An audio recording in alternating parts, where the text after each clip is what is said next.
Nianze wasee Alberto Maisha States, video ingine hapa hivi. Man Cave Talk Live. Leo ni anniversary this is like the nazaitaje kama the exactly 3 years ago nilianza live leo. My first video ilikuwa posted kwa YouTube on the 4th of January 2023. So technically sahi tuko exactly 3 years. Sasa tunaingia the 4th year after leo. So ni kama itakuwa nini 1 2 3 tumekuwa nikipost video the last 3 years consistently. So hope nanisikia poa. Sijaangalia kama kuna monitor na kila kitu, lakini naona hapa hivi everything iko fiti. Ngoja nione kama kuna msee fulani yuko hapa. Nani yuko hapa?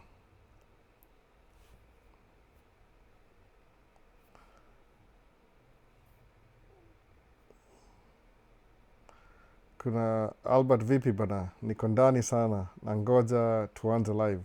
Nimeanza basi, ndio hiyo live basi nimeanza. Acha ni make sure kama iko fiti kwa monitor. Nini iko? Oh, microphone iko na.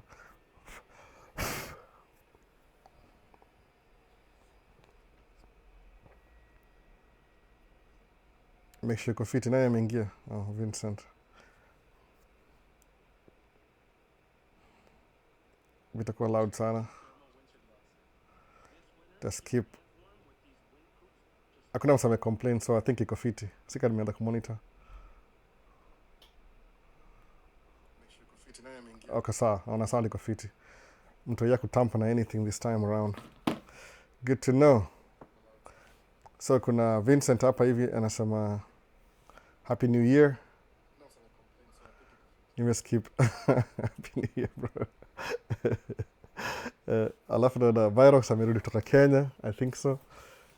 Na niko hapa namba yake ya wapi ya hapa hivi US. So hi bro, locked in from Rio Sambu.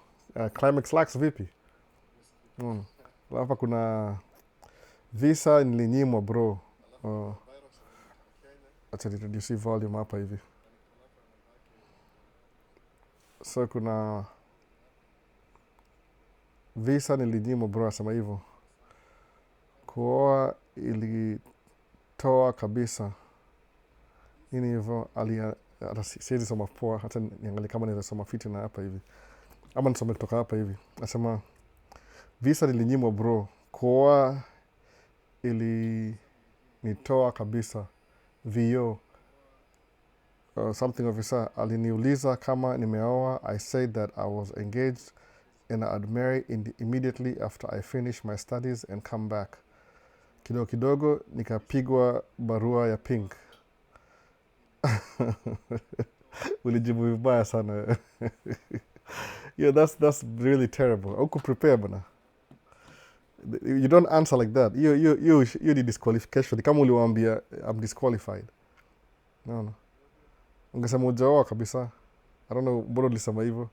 Ina kudisqualify immediately, effectively immediately. Tasemaje story kama hizo bwana. Kaliwa bwana, acha mchezo bwana. Kuna vitu huwezi sema hivyo, huwezi sema kitu kama hiyo. Ama huku expect hivyo, unaona, musema najua uko tense, ungepiga uongee na mtu kidogo ujue ni aje. Juu story mazee, wasewaga very particular. Ukianza kitu you're not supposed to, ndio hivyo, wanapiga nje immediately, effective immediately. Unaona hiyo sasa. Kwa hard sana. Sijui kama nimeanza TikTok, hata tuone kama TikTok bado ina process bana. Sijui nini bana, TikTok ina process bado. Are you done processing? Oh, sound iko fiti. Sawa, pia ndaanza TikTok. Bado ina process. Sijui nini. Go live. Nothing. So tuendelea na hii basi. Okay, Calvin anasemaje? Hii screen ni ndogo akia nane. Or maybe nifunge hii. So at least. So Kaliwa mazee, huwezi sema vitu kama hizo kwa story ya embassy bana. Wewe msee. Ukisema umeoa sema tu sijaoa, maliza story. Acha kuwa crafty. Ndio kwa crafty unaona kama unawadanganya. Si wajinga hivyo, awase.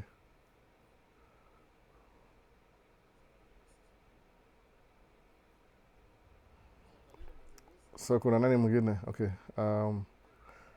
Semaje? Ongeza volume, uko low sana. Uko sure ni mimi? Everything iko poa side yangu by the way. Acha nikwambie vile nasema, angalia. Angalia. Ndio nini ya? Ala. Nimepause ama nifanya nini hapa? So kuna nani mwingine? Okay. Semaje? Ongeza volume, uko low sana. Nasikia vile ni mimi. Everything iko poa side yangu by the way. Ongeza volume kwako juu nishacheck kila kitu hapa iko fiti. Everything nani show. By the way nimewekea view moja extra leo kama unataka kuona. Hivi na record unaona hivyo. Hiyo ndio nini yangu inakaa. Wala soldier studio na kagaje. Ndio hiyo basi. Unaona vile volume inachapa full max kila kitu. Nimeweka view nyingine ya pili. Niko off kwa hii. Iligusa. Yoga story movies stories za ku arrange my camera. So ilikuwa hivyo bwana. So tuende hapa next kwa nani? Albo, I just want to say you are a huge inspiration and every day I look forward to watching your video. Keep going. Hopefully one day nikipata chance ya kukuja US, I will meet you. Keep going big bro. Thanks bana. Kuna wase usamanga hivyo unasamanga takumit alafu na come states alafu shughuli na washika alafu inabaki tujai meet. I don't know how that happens. Ama tu ni ile wishful thinking. Unajua logistically ni hard commit mtu tu hivyo. Ni hard sana. So nimeanza live 2023 January. Sijaanza live hivyo. Nimepost video ya first January 4th 2023. So 24 itakuwa 1 year. 25 2 years exactly. Ama ni aje? 23 to 24, 24 to 25. Yeah, 2 years straight mwa kidu hivi. So ni kama nimedu hapa hivi. So I'm entering the 3rd year ya kudu hii story. Ila ni distract na volume. So imekuwa continuously hivyo nikipost. Hata nitaka go live. By in a process. Nini mbaya na hii story bana? Sijui na process nini? So go pia live TikTok. Kuna watu wanatumia huko hivyo wifi heavy handed.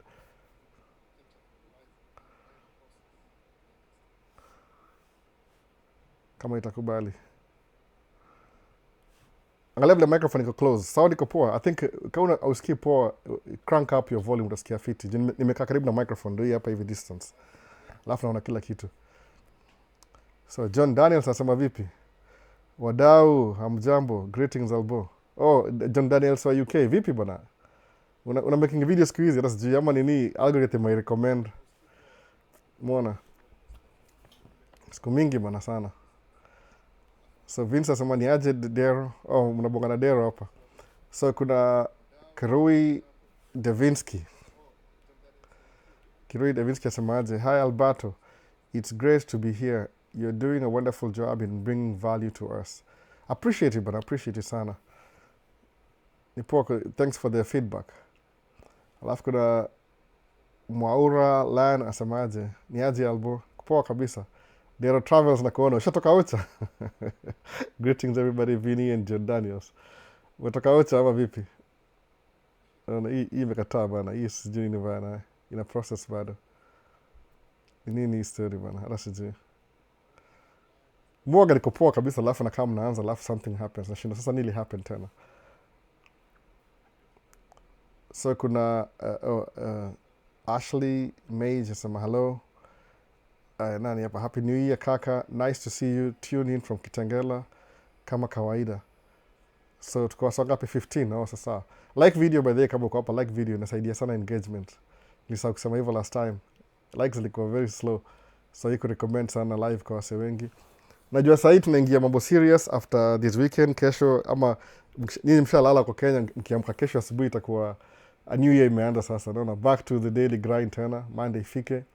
Watu wote wanarudi chuo kesho. So man, tumekuwa na holiday poa sana. Alafu ndio itaendelea tu hivyo.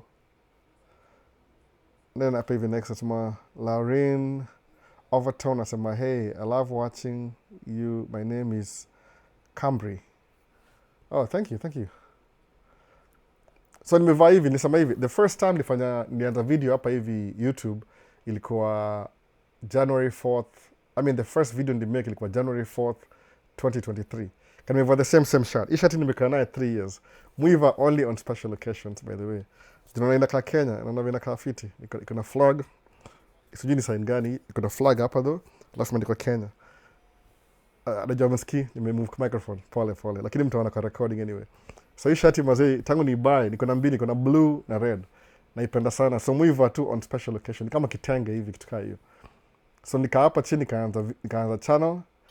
Intention ilikuwa all the information that najua niko tuna ile one goal, ni share tu information kwa sababu nigundua I'm not that good kwa story ya kudu vlogs ama hizo ndalan. Maybe I'll get better kama unboxing nimeanza kufigure out vizuri siku hizi, at least ikuwa nervous sana juu kuna vitu yani kama kuna watu wanasema wana enjoy hizo unboxing. Honestly speaking, personally mimi more like unboxing juu when you're watching ni kama therapy. When somebody is unboxing something unafeel kama ni kama uko na yeye hapo, unaona, especially na camera angles. Anafungua box, una presentation, alafu anafungua wengine, alafu anakuexplain hiyo nini. I like that, honestly speaking. So musema ile something that I enjoy, I should learn how to do this kind of videos too. Hiyo ndio goal yangu. Sijui angle nakaaje, niko off kidogo. Hivyo. So I like that ile unboxing. So nimeona tukienda side the third year ya Maisha States, nda introduce playlist ingine ya unboxing. Kuna ma comments get mob sana nasema ati wasa napenda hiyo mambo ya unboxing sana. So the same way I feel. Ile nikibuy by the time joke moga na one of my hobbies ni collect vitu kama hizi ma miniature cars, miniature planes. Anything I like kama gari, kama tuseme siwezi afford Lamborghini, by the way. Lamborghini is too expensive. Siwezi afford Porsche. So kuna hizi magari hizi ni kama toy car, but si toy car per se. Kuna toy car ile ya mtu kucheza nayo. Hiyo tu ni ile gari iko na hiyo form factor. Iko na maybe sijui hiyo fraction, maybe 1 to something reduced. Alafu kuna ile diecast. Diecast ni ile gari wamei-shrink. Unaona? So muona hivi, kama napenda gari fulani, I like a particular car. Kama tuseme napenda Ferrari. Ndaenda ni buy Ferrari. Alafu ni keep hiyo box yake kama collection. Niko na mini, mtu yangu alifikiri ni toy, aliharibu to pieces, ikatupwa hivyo almost. Keep for karibu 10 years. So mwaga na collect vitu kaa hizo. Ile yani a shrunk version ya hiyo kitu specific kama gari, kama ndege, ma planes. So hata sijaiyo ambia story by the way, sijui kama mnajua. Lakini nimeangalia kwa YouTube nikaona kuna wase wengi sana au gonna do the same thing, but they don't really pay attention to details. So nikasema this year, hopefully once a week nakana make video moja ni show the things I collect. Sawa. Kama sijai nishazi unbox already by the way. But ile tu nasema tu music keep kwa box because niko na 2-year-old. Sijui kama understand hizo vitu. Ni kama miniature planes. Kama sasa nilikuwa do job airport last year. Sawa. Nilikuwa last year na do job airport. We are not supposed to take pictures kwa runway, ile kwa hangar.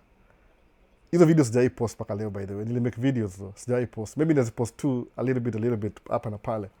So being at the airport for the first time nilikuwa up close and personal na ndege fulani, naona. Tuko na do job into Minneapolis St. Paul International Airport. Alafu hiyo hangar ni ile international flights.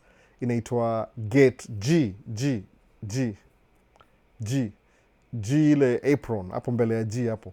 So itaendelea bado. So through kiingia ndani I was recording the whole process, but sijai share. What nilidiscover ni hivi, a little bit of history. Nilikuwa nauliza maswali. Nikaambiwa for example, hii ni information too by the way, I'm just giving you information. I'm pretty sure mtaenjoy baadaye.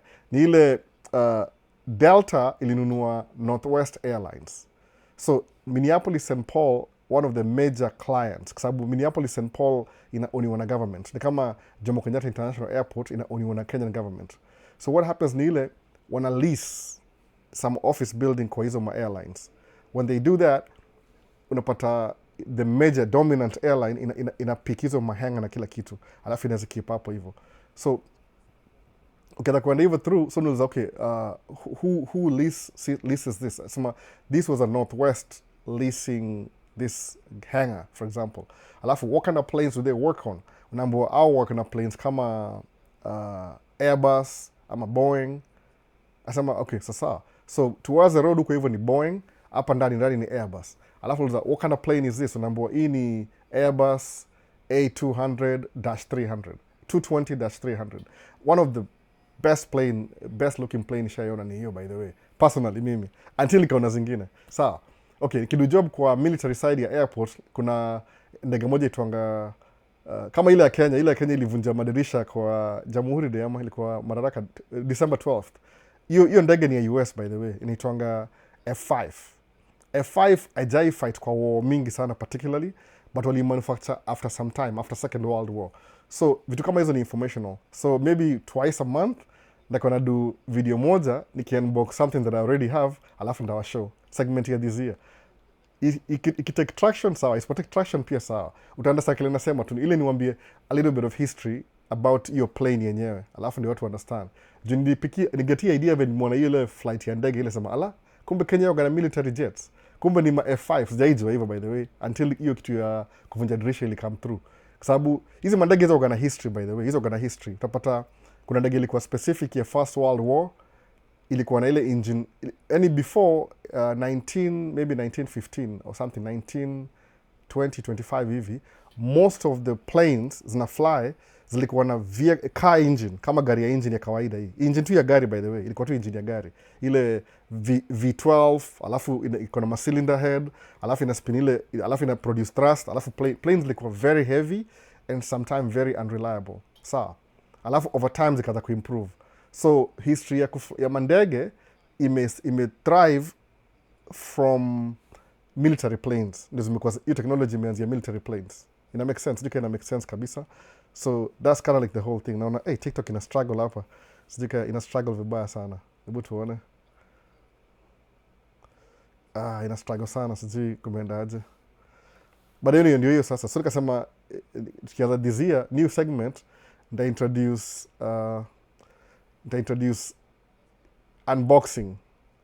Kuna particularly kama wako interested, so ndawa show with a little bit of history. Ni information still, and it's good to know, by the way, ndio ujue what happened. Sababu mara mingi vitu za military installations kama American, mara mingi wakwage wanasema ni siri. So that's the new thing that's this year, na tutaona how interesting it is. It's one of my hobbies, ile watu wajaijua, lakini mwoga naye mu collect magari na everything on the side. So anyway, back to nini.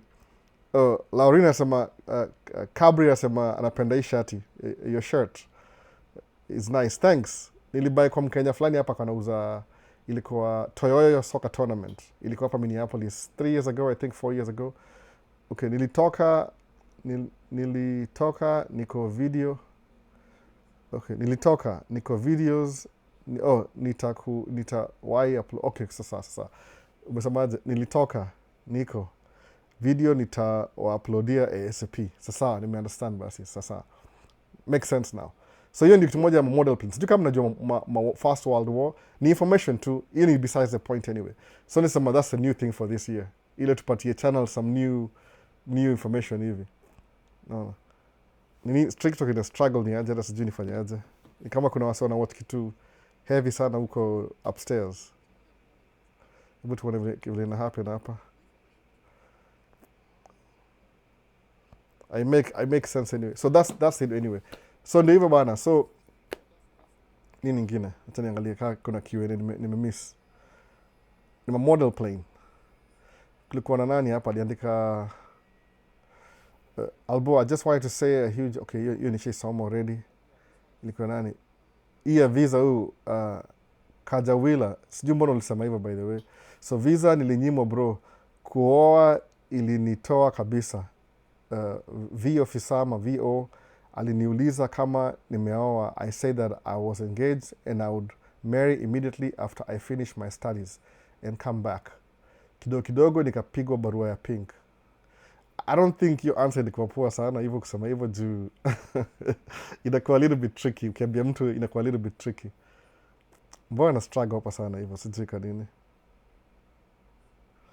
Ina struggle sana hii.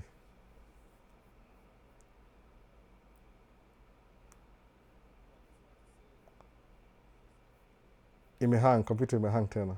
What's happening? Kama sana watch, sijui nini uko juu. Nione. Wana watch something very heavy, wanachukua wifi yote. Imeanza kufanya job tena. Hebu tuone.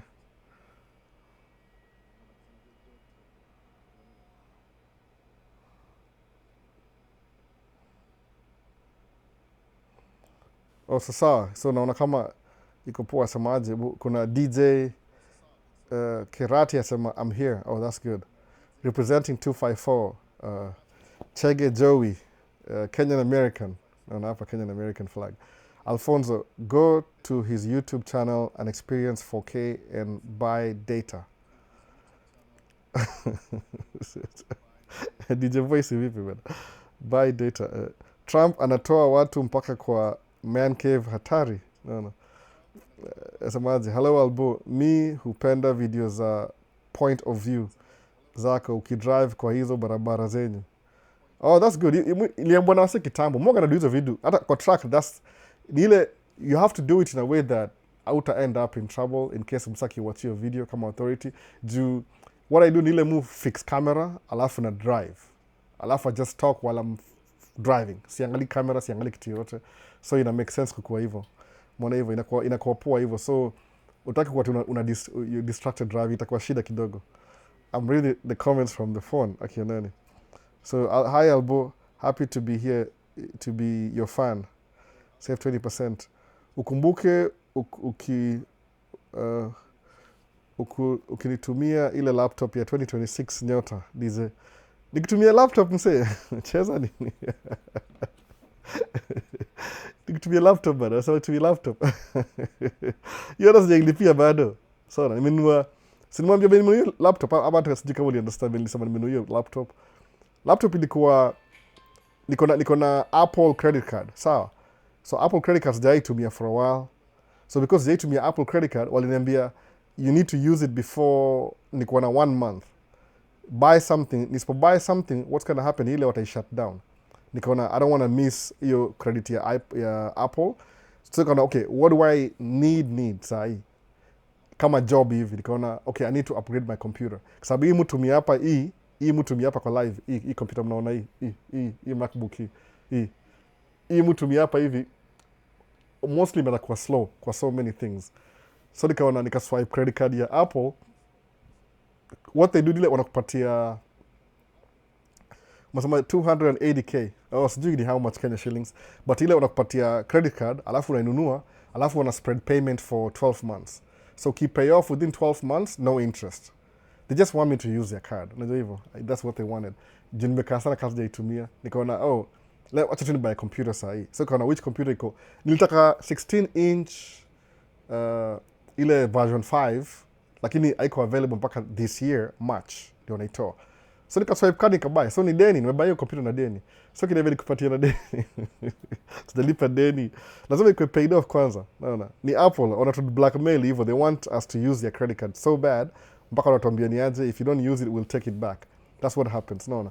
Lakini ni poa, kama una do, but musa spenda kudini na mambo ya do na wase juu. Sasa sema alboli ni gonga bana, iweza kuwa na reputation. Mu value reputation yangu by the way. Sana, especially online.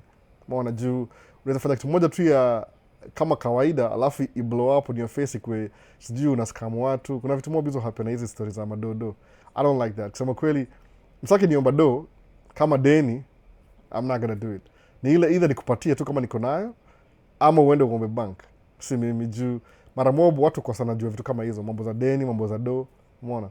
So kiniambia nikubaie ni labda wewe ununue alafu uibuy alafu ikuwe shipped kwako ama nikushipie itakuwa sawa. Ukitaka hivyo uingoje ifike. Itafika though, but itakuwa more money.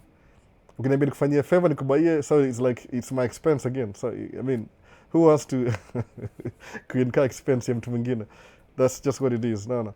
But ukitaka laptop, kuna use pia, kuna use marketplace, I think so. Hakuna msanii mbele mtafutia simu, hata nimesahau jina yake. Nilisoma hiyo message. Hii mambo ya fast imekuwa story mob sana. Anyway, kuna jua what ya ilikuwa history ya nani ya visa. Bado iko hapa imesema hivyo. Usiongee vitu kama hizo kwa kwenda kupata visa. Do your research, by the way. Mimi si professional. I'm not telling you as a professional. Mimi nakwambia kuna vile juu nimekaa hapa hivi US for a long time, kind of somewhat najua vile au reason. Yani ile what they expect you to do. Wakuuliza swali kama hiyo. Ungesema are you married? Ungesema no, I'm not married. Umalizi hapo. Ukisema ati I'm not married but I'm engaged and I will marry as soon as I finish my studies. Sasa ushapatia more information. Ili ni intention. So meaning na wanajua very well kama hujaoa ungesema tu no, hata hujai kufikiria story kaa hizo na uachane naye iendelee hivyo hivyo. So uliopatia more information ya kukata, unaona, which is not so good. Juu sahii ukirudi huko, what are you going to tell them exactly, like what are you going to do ni upate visa next time kama uko umeoa before, umeona. Hebu sema, but I need something from there, hope utanisaidia na machine, but it's found in US and Canada. Sasa kama una hiyo pesa, jua kama una pesa, by the way, juu unajua, hebu angalia hii situation. Mi nikibuy vitu zangu, kama tuseme niko na DJ control hapa hivi, niko na DDJ SX2 I think, nimekaa naye for a long time, maybe since 2017 or 18 hapo, long time. Naweza upgrade kitaka, but mimi muaga bedroom DJ, mu DJ tu kwa hapa hivi. So hata nimelipia Serato first, hiyo nini, unalipia subscription I think the 1st of January or something like that, the new year, nimeilipia na sijaitumia DJ tangu last year March, naona kitu hiyo. So what you can do ni ile unaweza ibuy, ama utaka mimi niibuy, nitafute uibuy alafu nikushipie, unaona, itani cost do bado atujiwani that, unaelewa, I don't want to be spending money na kitu siko unnecessary. Na sasa hivi tumekaa home karibu 1 month because of weather. Kumesnow 3 or 4 times every week from the last week of November. So this week hopefully nikuta snow. So nimekuwa home for 1 month straight niki hibernate, sitaki kuenda nje because I know what happens nikienda mahali. Nikienda nje kutembea mazemu spend so much money. So I don't want to do that anymore. Nimekaa kwa hao mpaka nimekuwa homebody for 1 month at least. Mtoka when necessary. Kama sasa hivi watu wanafungua chuo kesho, sana toka home kwenda kwa peak maybe at 3. Naona. Sasa when ni DM tutajua vitafanya. Kama unaweza buy tu, unaweza get a good rate by the way. Kwa sababu unajua kibuy machine used ama new ni poa. New ni poa kabisa by the way. There's nothing wrong, new ni poa. Alafu kuship ni easy, kuna states duka, kuna so many things. Itafika Kenya itafika by the way. Nishatuma vitu before. Hata ilikuwa bigger box than laptop na ilifika. So na new is good, always go for new. Kama wewe ni DJ, sometimes mu invest na vitu brand new. Do sometimes iko tempted, kama tuseme nikibuy kama camera lenses. Ideal, na kusema kweli kabisa, nikitaka kununua camera lens zangu, mtu akununua ile native lens. Native ni kama uko na Canon unanunua lens ya Canon, kama uko na Sony unanunua lens ya Sony, kwa sababu native lenses hazinanga shida mingi, ziko already programmed for hiyo story, ziko already programmed for hiyo camera.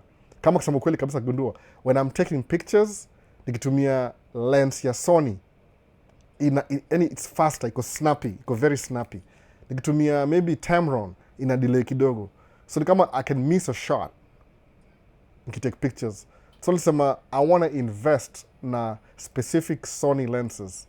Juu nikienda kwa kazi professional, I can't miss a shot kabisa. I can't, I have to get every shot. Kama ni wedding, you may kiss the bride, alafu mimi nipate kama washamalizana. Oh my goodness, yeah, that's the money shot.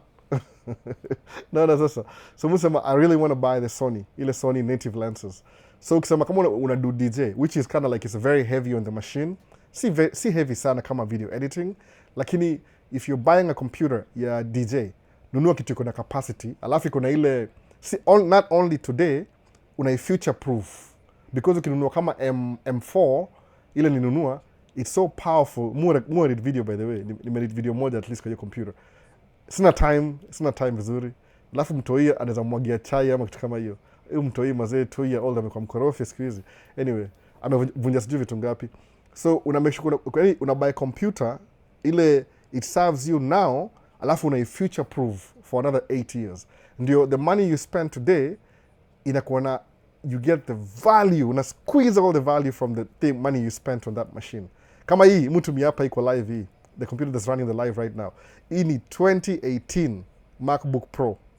2018, no, 19, 20, 21, 22, 23, 24, 25. 7 years still running. Na nilibuy sijui ni how much, 2000 something sikumbuki. Hii iko na ile chip ya Apple chip, hii ilikuwa na Intel. So unanunua kitu ya sahi alafu na future proof. That's really good. Naona hivyo ina work out, inakuwa poa hivyo kabisa. Sasa mse wangu, so nimemiss nini nyingine? Hebu tuone, nimeona kama kuna new swali hapa hivi. Hebu tuone, Dero Travels ama Dero Travels. Okay, sasa kuna kaa 3 comments zimekam. Liko good evening Albo. It's 9:30 p.m. the first Sunday of 2026. Edward Kamau umesahau, umetaipa haraka sana. Ni 26, 26, C16. Hiyo ni 10 years ago.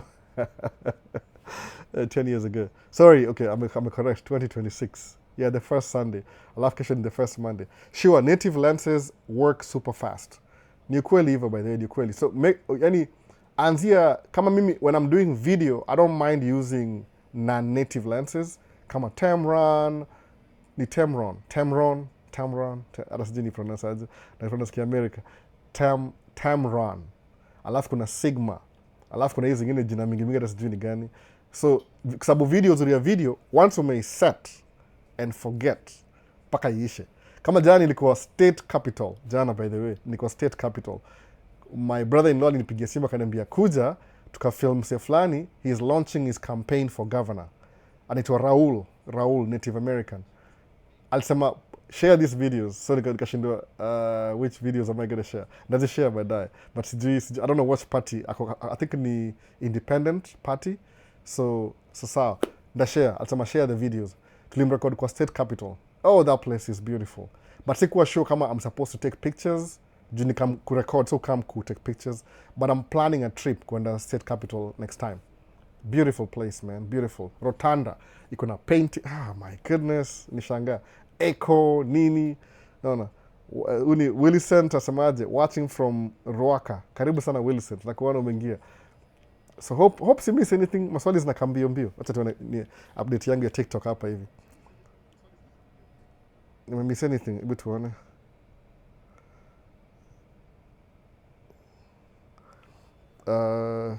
Buda. Uni Dagi asemaje, ilikuwa nini? Niko Europe. Oh, DJ.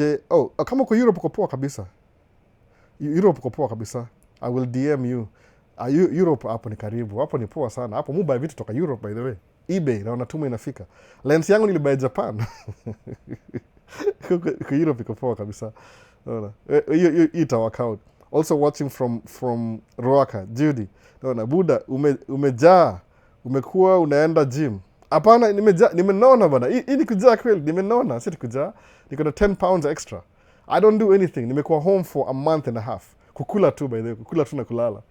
Hata kutembea nimeshindwa. Kuna snow nje bana. Naona. So seti hakuna gym hapa. Hii ni mafuta hii, mafuta. Hii ni mafuta tu bana hapa hivi naona. Gym, hakuna gym. Hii ni kunaona bana. Na niko kwa hao dormant for actually ni hivi, combination ni hivi. Niko kwa hao, alafu niko na 2-year-old. Akiamka tunaanza job. Immediately akiamka asubuhi ni job mpaka jioni. Acheze, alale, akule, akataka kukula, alie, avunje kitu. So na pia juni I'm trying to be nice. Naona mimi si paro ule ati nasema aje by now nishakuwa na watu wengi mpaka najua ukikuwa mkali haisaidii. It just messes up your nini. Ina mess up flow yako by the way. Haisaidii kwa mkali saidi kama paro. So ni ile unaangalia what does she wants to do, alafu naona kama tunaweza compromise. Ile tu ndio pia have a good time. Juu besides hii month kukuwa naye, stick naye home for the longest time. Mara mobi sio tunaenda job asubuhi, tunamwacha kwa hawa kilala, alafu madhiana kama anamchukua, alafu anashindwa amenyamaza ana story. Alafu baadaye anasema daddy, where is daddy? Ajaona daddy the whole day mpaka evening. So musema anytime niko na time ya kukaa home, I spend as much time with my kids as possible. Juu that's the only connection napata mpaka job ianze tena. Na chances are, na shukushuku, next week nitakuwa job. Chances are, sijui, I don't feel like it. Nimezoea kukaa free, but tutaona tu. Tutaona vile kunaenda. So, inakata kurefresh bana. Sijui, these guys are watching something. I think wana watch TV mbili at the same time. Sijui kama wanatumia internet mingi sana. Nini yangu ina struggle hapa hivi sana. Wasene kama naisoma from hapa hivi, comments. No. So bye DJ Kereti. Sasa ni DM tu alafu taongea. Whatever you want to buy, utaibuy. Kama uko Europe ni rahisi sana. Kenya ndio yakonga hard kidogo. Utaiona, we buy. If you want to ship kwangu, alafu ikama, alafu nikushipie. Ama we'll figure it out. No. Man, ina struggle ni aje. Kwa comments ina struggle. Sijui niwapigie simu watakataa. Wacha kujua. Unaona. Nilikuwa huko 2023. Ulikuwa huku nimemisia kwanza. See you later bro. I will talk to you. Enjoy your weekend. Sasa basi. That's good. Unaona. Ah man. What are they doing? Hata kila mtu yuko online. Na struggle hapa kurefresh comments. Savers warudi shule. Angalia tena. Inakataa. Judy asemaje, is 38 too late to relocate? Can I still make it? Are you kidding me? 38, you're too young. You're too young, by the way. Too young. Mi nikamuku state kama niko 27. Alafu, by the time I figure out things and I'm kind of getting traction, nikuwa 36. Imagine. So 38, you're not too late. You're too smart, by the way. 38 uko so mature, you'll make it anyway. Juu hauna ukishafika kuna age fulani kufika musema kama by time uko 30s na uko keen, umekomaa, you know exactly what you want. Success itakuwa really fast. Juu umecrystallize, you know, unajua system. What do you mean it's too late? You're too young. You're too young, by the way. Too young. Hopes niko za reflection bila nataka. Hawa sasa sijui na watch nini yuko upstairs bana. Ina struggle sana hapa hivi. Kama naweza wapigie simu. Hawatakubali. Hawezi kubali. Wanasema I'm cropping up their style. Ni kama kuna too many things na run kwa wifi. Zanikatia. Kama napigia simu. I refresh anything. I refresh it. Na nataka kuangalia comments as refresh bana. Hawezi kubali nikiwaambia nini. Hawezi kubali. Acha tu niwache. Tenda pole na pace. Nimeona okay, imeupdate hapa kwa YouTube. Isemaje? Bye nakataa.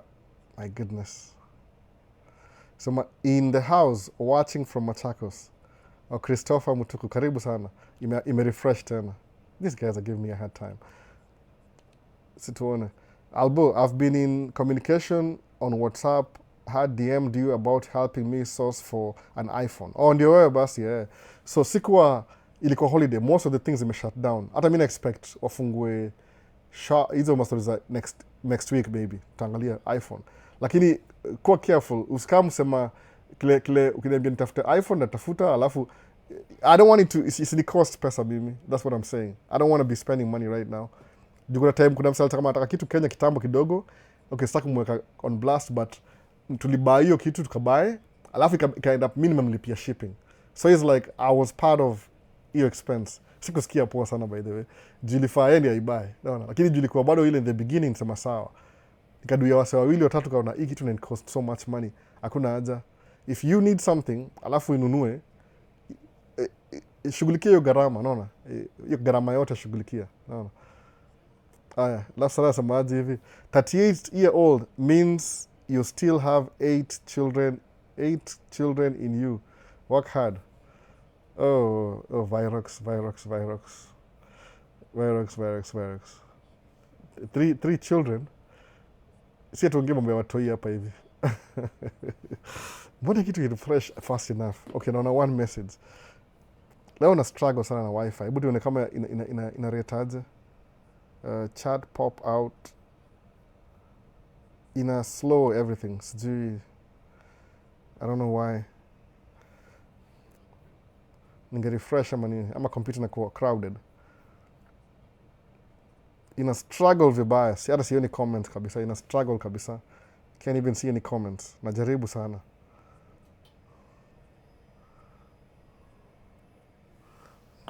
Man. So, refresh. Imekataa tena. Watu bana. So, niwachie tu ni do live alafu waendelee na story yao baadaye. Walinunua mtambo mpya. Refresh.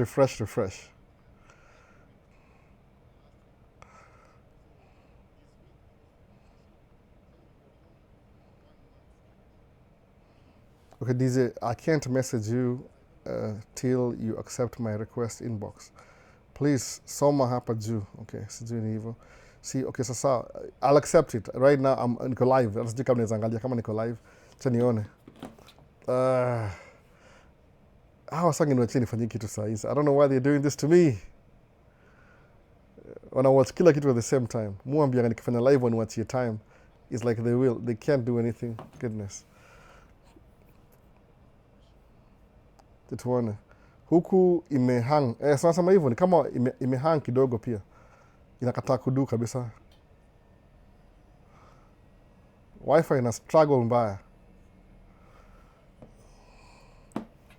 Kama naweza wapigia simu.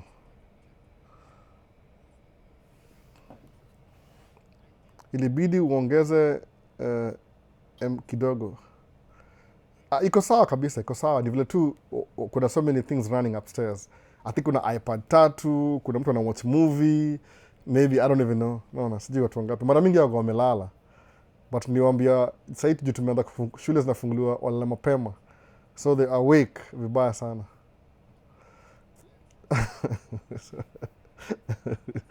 So Erickson Maisha, hey Albo, do you know something about student athletes? Please explain to me how it works. Kuna msee ako Texas anadai kuni help. Erickson Maina, I don't know how that works exactly, I don't know. But what happens ni hivi, from just ile nimeongea nao. The university itaku test out. If you're really good, kama unakimbianga tuseme ukimbia marathon. Kitu kama tuseme you can run 26.3 miles ama ni kilometers. Watakusponsor kabisa, alafu utapewa full scholarship ukuje kusoma kwa sababu because if you are a good runner every time kwa hizi ma collegiate athletic things happen, when you win is like una advertise their school to other prospective students. So kama wewe if you're really good at what you do kama athletic, watakusponsor 100%. They'll sponsor you. Then utabring you up even a full scholarship. Alafu pia after ita open up so many things, but utakukeep under contract because unajua wewe ni professional, usiwawache mpaka umalize shule at least. So wewe pia unaangalia kama anaweza kusaidia, if they can help you, bora sikuombe pesa kwanza. Pesa unalipa directly kwa nini, sio ati yeye ni agent tena. Hiyo story yani most of the people nimeongea nao from Middle East wale utakuja States umesema wamekuwa ripped off na agents wengi sana. By the way, my agents wana mess up vibaya sana. Na msema hizi vitu you don't need an agent. Sijui kwa nini. Naona ndio msema mpatie hapa free information. Kwa wale wasawaga wananitukana TikTok. I mean it happened tunajua. Yani I don't really ask them for money. They wananitukana for free. So na share information for free. Ni ile nakomba vitu more. My passion ya ku record video, alafu nafanya live kutumia my equipment, alafu napatia na free information. Then somebody akana ile audacity ya kunitukana na nimespend, I'm using my own resources kupatia na free information for them to just call me names for free. Unaona? So free ni mzuri. Paid ndio shida kidogo. Unaona? That's what I'm saying.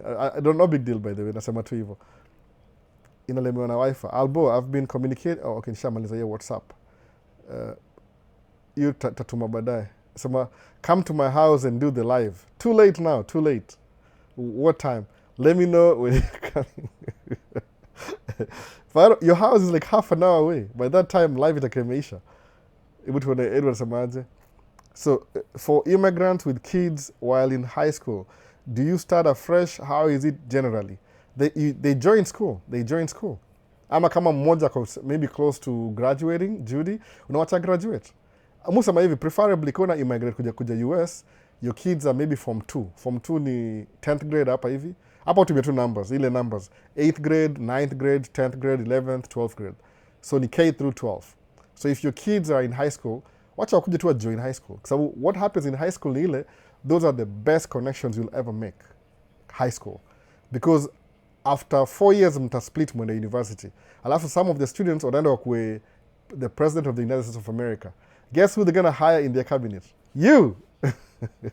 So musema inafunga opportunity kwenda high school na watu wa nguvu.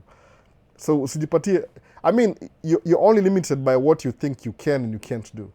Ukiamua, I can't do this because my kids are in high school. Kama ni very reasonable ile reason, sawa, don't do it. But if it's kind of like a vague, mildly that can work out. I mean, high school is not the end of the world. What to switch schools every day? Haita affect anything kwao. Maybe ule ako form 4 sahi, ako 12th grade, and anafanya exam maybe in a few, ni January, exam ni December. Anaweza interrupt akuje bado. Kwa sababu education ya huku hivi US ni slightly simpler than ya Kenya, I would say so, honestly speaking. Kwa sababu ya Kenya ina emphasize theory, hiyo ndio difference. Ya US ina emphasize practicality. Kama sahii mtoi wetu mkubwa, eldest son, akona ile anapenda music na vitu za art. So tumefikiria akiingia high school, and high school ile ina emphasize more on, ina lean towards art. Naona? Kama video recording, music production, vitu kaa hizo. Juu akona ile interest. So kuna high school specifically ina lean towards music. So akigraduate, amekuwa na hiyo background ya music already. Naona vile how practical it is. It's a musical centered high school. Naona hivyo. So hiyo ndio difference. So kusema ati if they have to finish, sawa. But kuna ile cut off. If you're immigrating na mtu yako yuko over 21, hauwezi msponsor anymore. Inakuwa a little bit difficult. Inakuwa story ingine tena. Don't let anything stop from doing what you want to do because of some reasons which you can take care of. No. It's not the end of the world. Maisha, mimi nilikuwa Kenya, nimeanza business school, nikaanza the first year, second year, nika cancel, nikakam na green card US. Ika interrupt hiyo story yangu yote. I've never gone to school. Do I regret that decision? Absolutely not. I don't regret anything.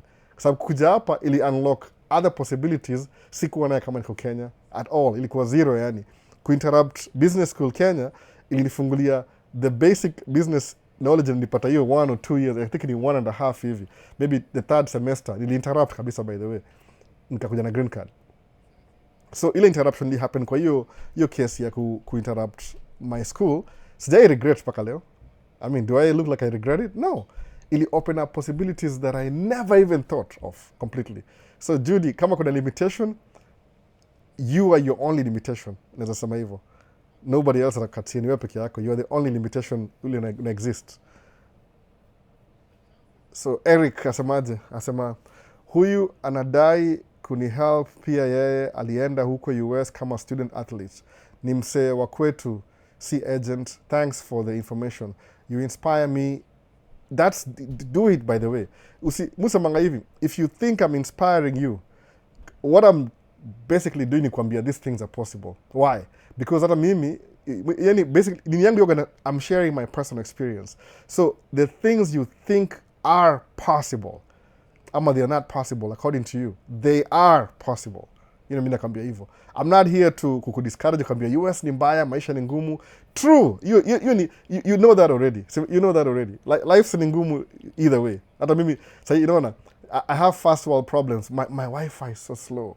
Oh man, I'm having like really big first world problems. Life yangu iko so, my Wi-Fi is so slow. Oh my goodness, oh terrible me. Is that really a problem? That's not really a problem.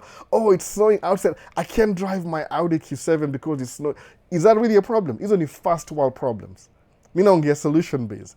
Kama mse hapa kama athlete, that's the guy you want to lean on. Kwa sababu yeye ndio 100% your mentor. Kwa nini? The path that he has already walked through, he's asking you to walk through his path. So kama akona, sijui niseme itongaje, masheti, jina panga itonga masheti hapa, ito masheti. Ile slasher ndio hiyo slasher. Kama alipita kwa bush na slasher, asha slash hiyo barabara. All you have to do, Erickson Maina, ni kutembea the same place yali tembea. Wewe utatembea na slasher, utakamna maybe itongaje flashlight, torch, ile flashlight torch, whatever. Utakamna flashlight, alafu walk through path yake because it's already prepared.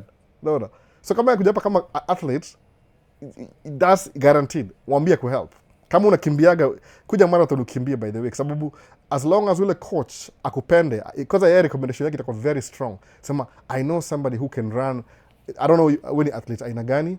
I'm just using running as an example, but sababu running ni something not everybody can do. Unajua hivyo. Kama unaweza run marathon by the way, when you're exceptional. No. There's companies that will pay you to wear their shoes on the marathon.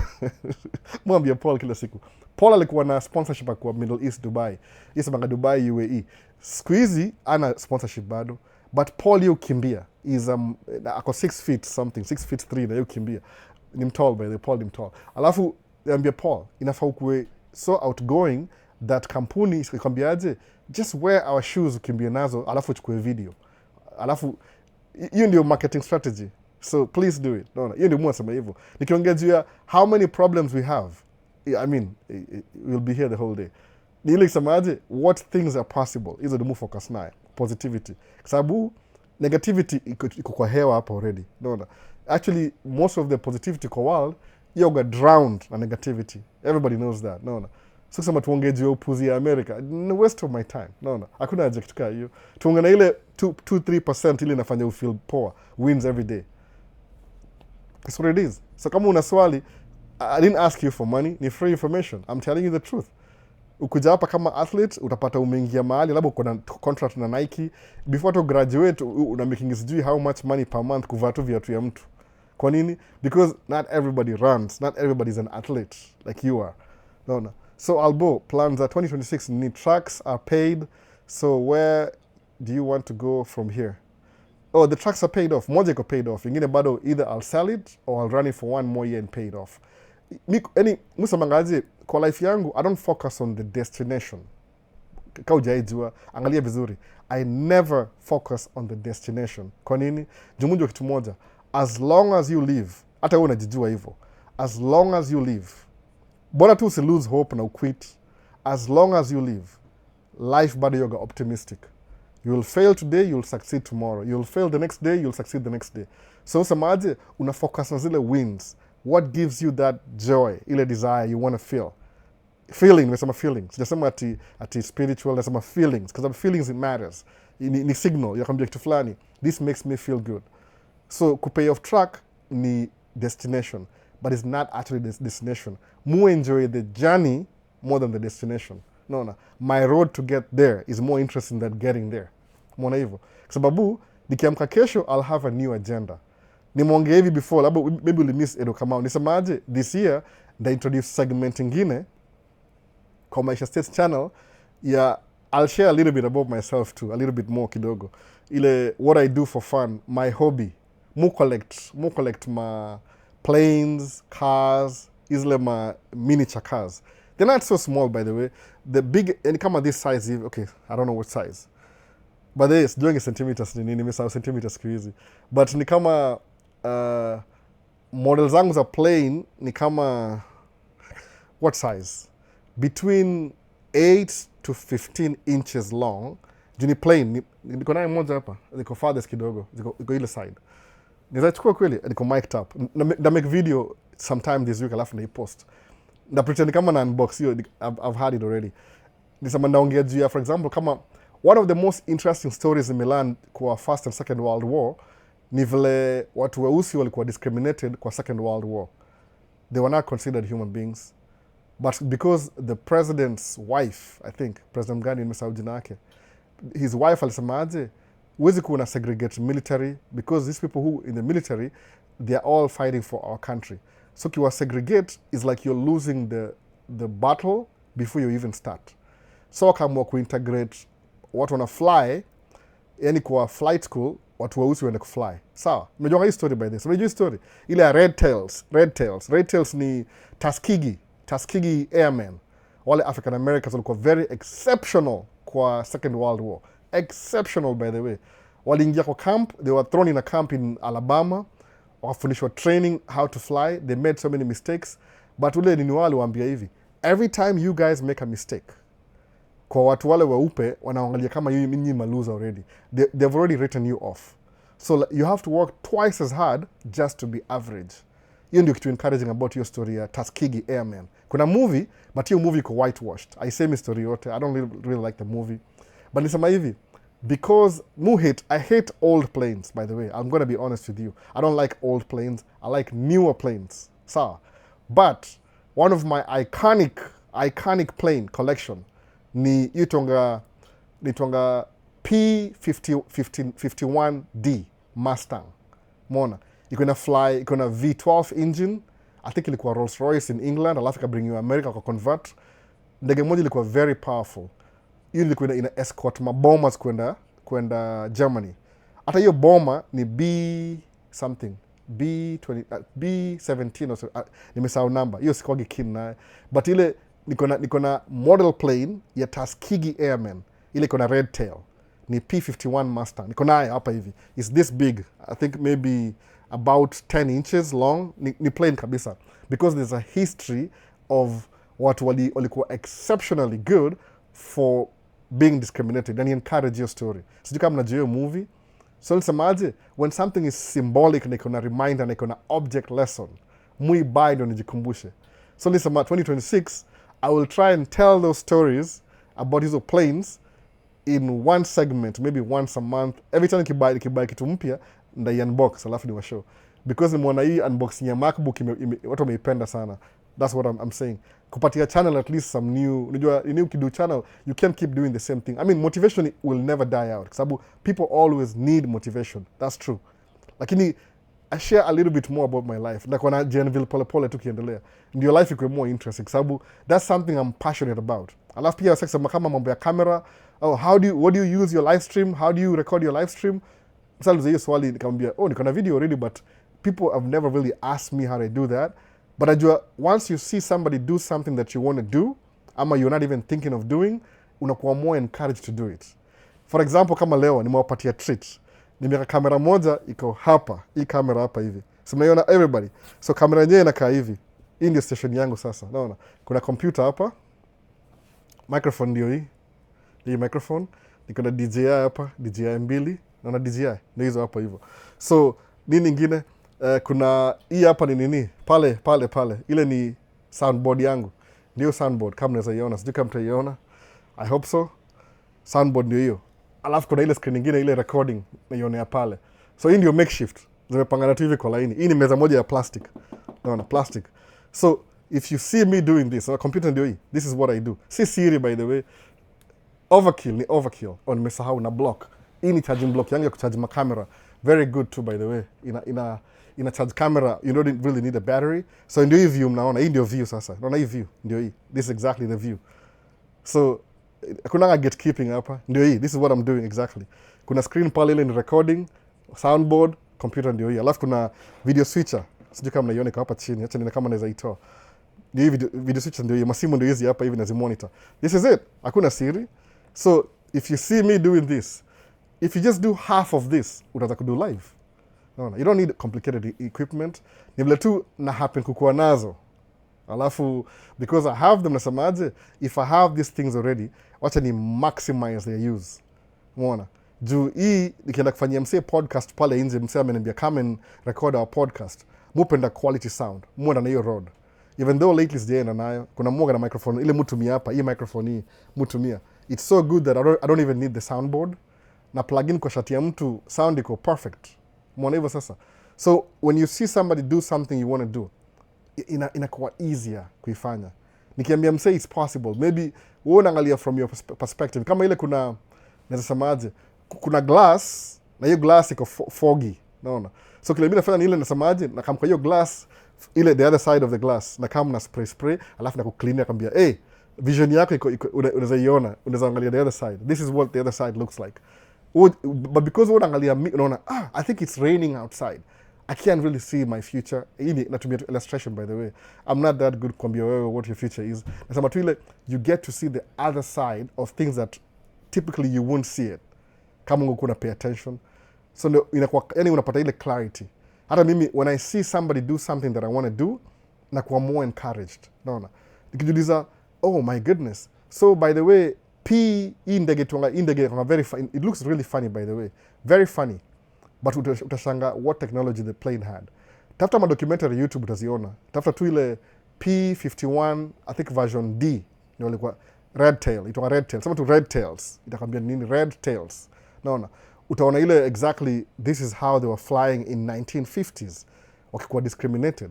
Alafu our pilots, they were so exceptional, paka to this day kwa training ya Air Force they use their skills to train other new recruits, but still kuna discrimination bado, ijaiisha bado. Naona so inaniencourage samaje, sometimes you're going to be the only one utatembea hiyo path ndio ufungulie wasa wengine, alafu the next generation ita lose everything. But ukijua 1950s, before even my dad was born, by the way, ako born Second World War, my dad was not even born yet, things were like people were flying planes. Ni very any hata comprehend mind uwezi yani hata uwezi fikiria mara ya pili. Naona so kuna ndege mbili mupenda kwa military, ndege zile simplistic mupenda hiyo ndio my favorite. Kama angekuwa na dosa hii $1 million ndaba hiyo P51D Mustang yangu kwa hanger yangu. So because I can't afford it, niko na miniature version. I think iko across the room kwa hivyo. Ndashow video baadaye unboxing kwa ile meza nyingine ndio kwa poa kidogo. Nataka kuiseta poa kabisa. Alafu kuna ndege ya pili sasa inaitwa yo Albo, anza kuweka your audio on podcast. Niko na audio yote, ndaanza kuweka kwa podcast basi, ndaiweka basi, naona kwa Spotify. Ndaiweka. Niko nazo everything. Mu save everything by the way. Everything. Video first nilifanya hapa hivi 2 years ago. Niko nayo. Straight up. Everything. Mu save everything. Unless nilisahau kuirename. Nda try nione kama itaingiana kwa Spotify. Najaribu, hata sijaijaribu. But muga na hiyo audio. Alafu because ni ya Spotify, nda try kuiedit. Mu edit audio yangu yote. Na try kuifilter na equalize kila kitu. I know how to do that too. But ni ile muifanyia upstairs. Sijui kama za make video ku record screen. If somebody asks me to, no. Yeah, I told my friend to watch you and they want it on Spotify. Sasa ndafanya hivyo basi, ndaziweka kwa ndaziarrange, ndazipatia manamba. Niko na how many? Ndaanza hizi kwa YouTube ni izingilingane. Zikuwe haitakuwa visual, das sijui itakuwa aje, but taona tu. Anyway, sanda kwa more keen. But ndazipost, niko nazo zote audio. Mu record audio separately, video separately. Sababu just through my own experience, do sometimes maze audio itakulet down place ingine crucial like ya nani. Wewe wacha tu. Uanze kustruggle hapa. Kwa sababu yani nishai record mahali kama jana record yao mse akikampaign jana. Because ilifaa tuifanyie kwa media room. Lakini sijui walichelewa ama hawakupata appointment vizuri. So we had to do it outside kwa place inaitwa Rotunda. So kwa hiyo Rotunda iko so echo. But hakunilipa, they didn't pay me. But still nime-struggle kurecover hiyo sound by the way. Nime-struggle yani. Hata sija finalize hiyo video. But once nime-finalize hiyo video hivi, ndamtumia before the end of today. Alafu, hata jua kama kulikuwa na audio problems. So musamanga hivi, if I have a problem na audio, mu record na hii hapa. Hii lavalier microphone. Kama naiona, hii hapa hii. Hii jaini let down. Hadi sipo ni let down, kuna hii hapa.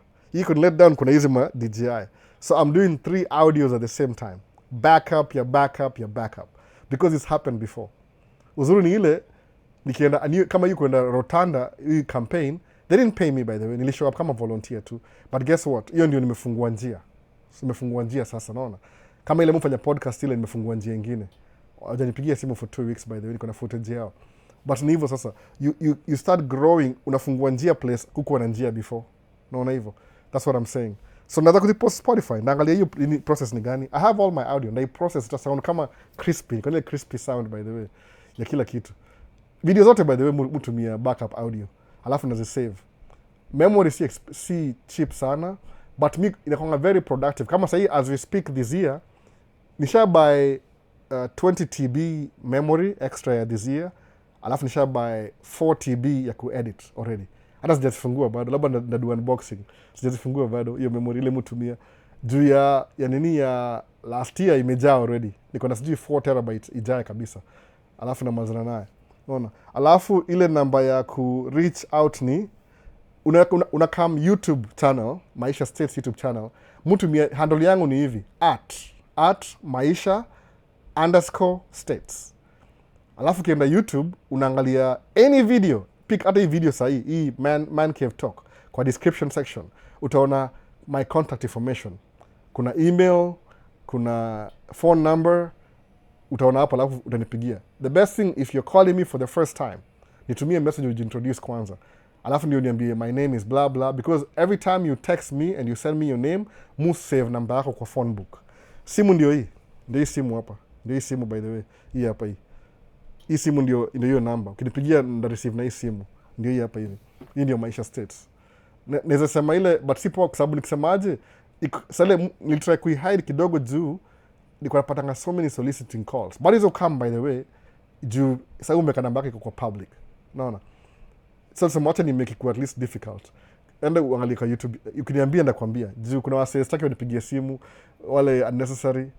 Hata siku hizi sikoge na answer jina. Unless na jina yako ukinipigia simu I'll call you back. Umeona? Juu kama I'm watching a 2-year-old, siwezi shika simu ya mtu kama niko na nini, niko na babysitting. Labda nikirudi job. But once you have my number, uta get in touch. Kama ni urgent sana, maybe utaniambia ni aje, I need this quick, alafu tutajua how to do. Alafu tuendelee hivyo. Nimemiss nini hapa hivi? Ya mwisho ilikuwa nini? Sasa niulize, hebu tuone. Eric Maina alisema hivyo ama Eric asemaje? Sasa niulize, Kenya haiko kwa ban list ya President Trump. Sasa tunaendaje? Wakenya bado wanakaziwa. I'm kaziwi, by the way. I'm saying, what are you talking about? Nilitaka kuimention kisema acha ninyamaze. Have you noticed that Kenya haina story yote ya kukaziwa? Ama ujui kwa nini? Unajua Trump yuko very bold, by the way. Ako very bold. But ajaibonga vibaya juu ya Kenya. Usha notice hivyo, moja notice hivyo. Kwa nini? Wako na assets Kenya bana.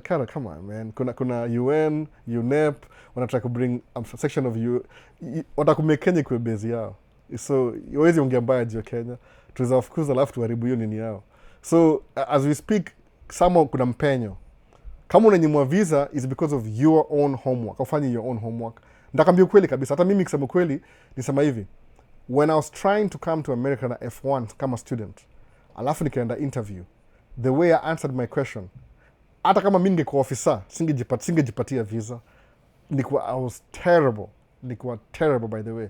You're better off doing your research. Alafu kumbuka siku yangu nikienda kutafuta F1 visa, internet ilikuwa na email peke yake.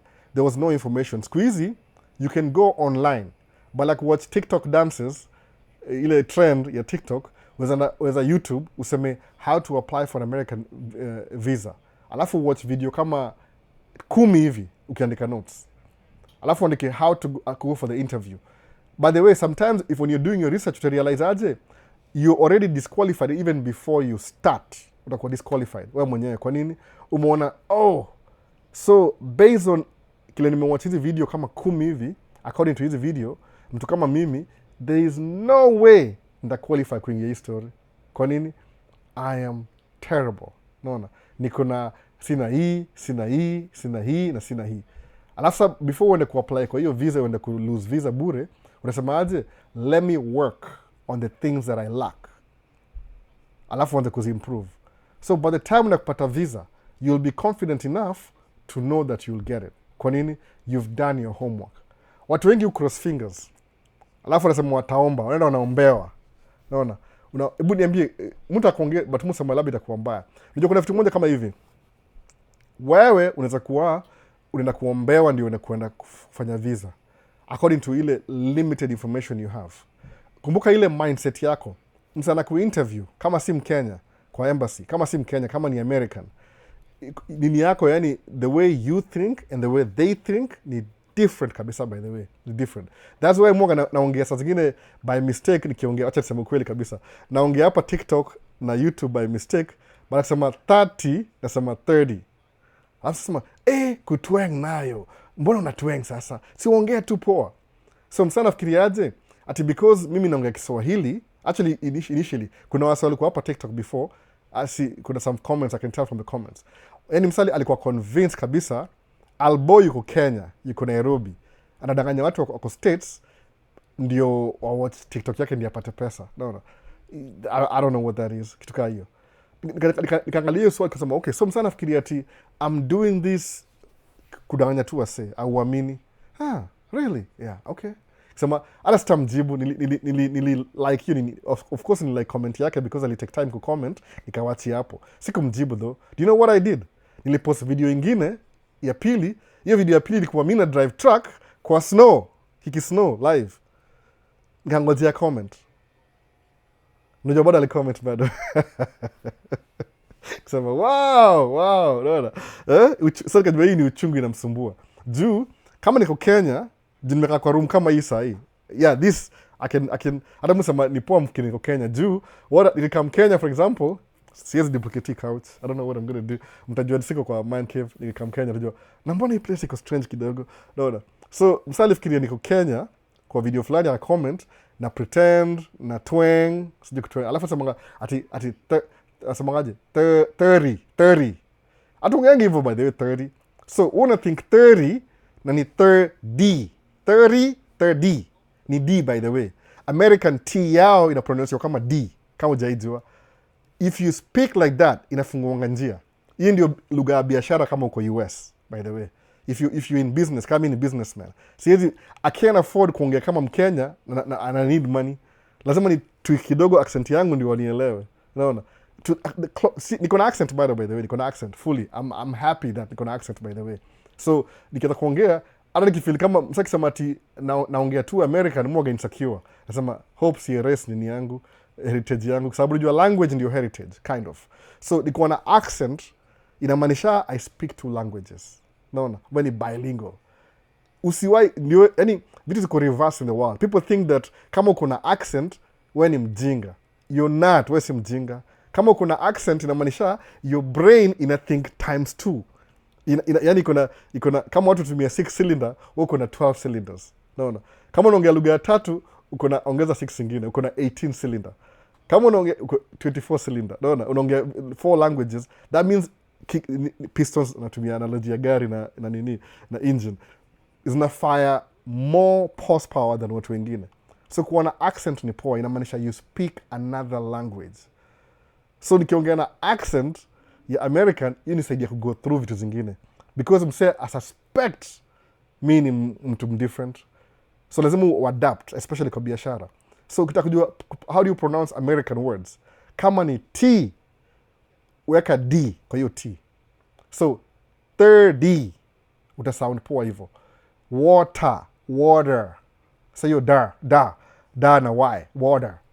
That's what you see. Water hiyo ni vile unafikiria kichwa yako. Ile maybe Kikuyu, Kibantu, unatranslate Kibantu amesema ra. CR ni D.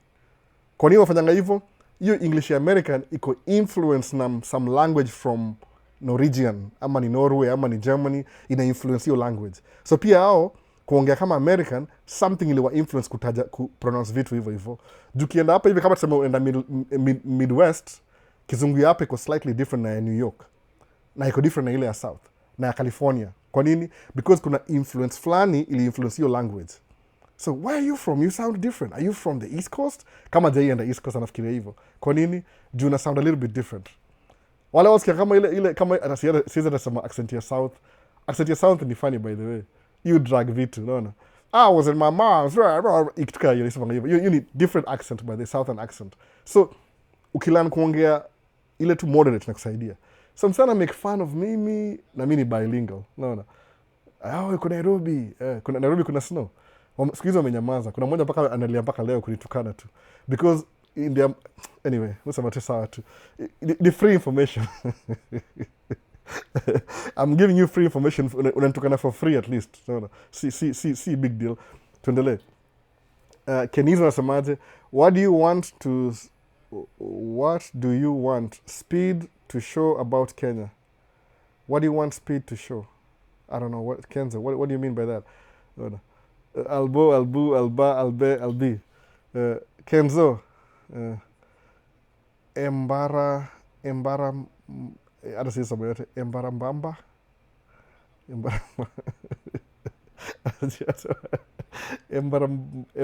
Embarambamba.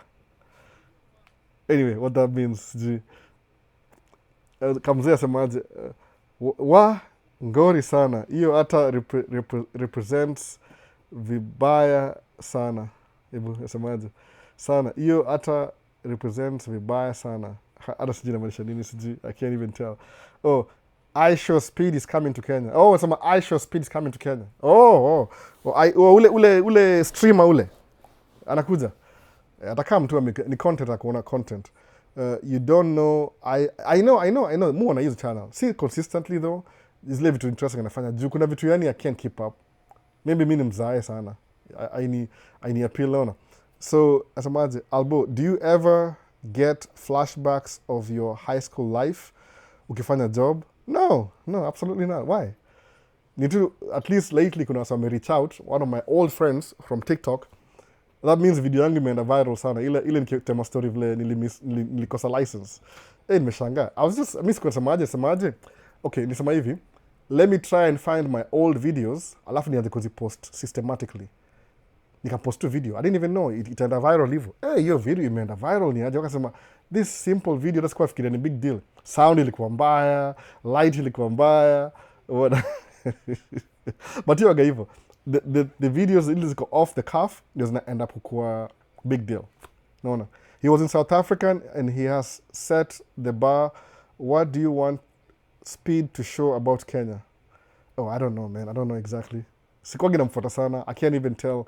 Muona content yake when it's controversial once in a while. I don't really know. Speed. Najua tu yonga streamer ana stream. Unaona.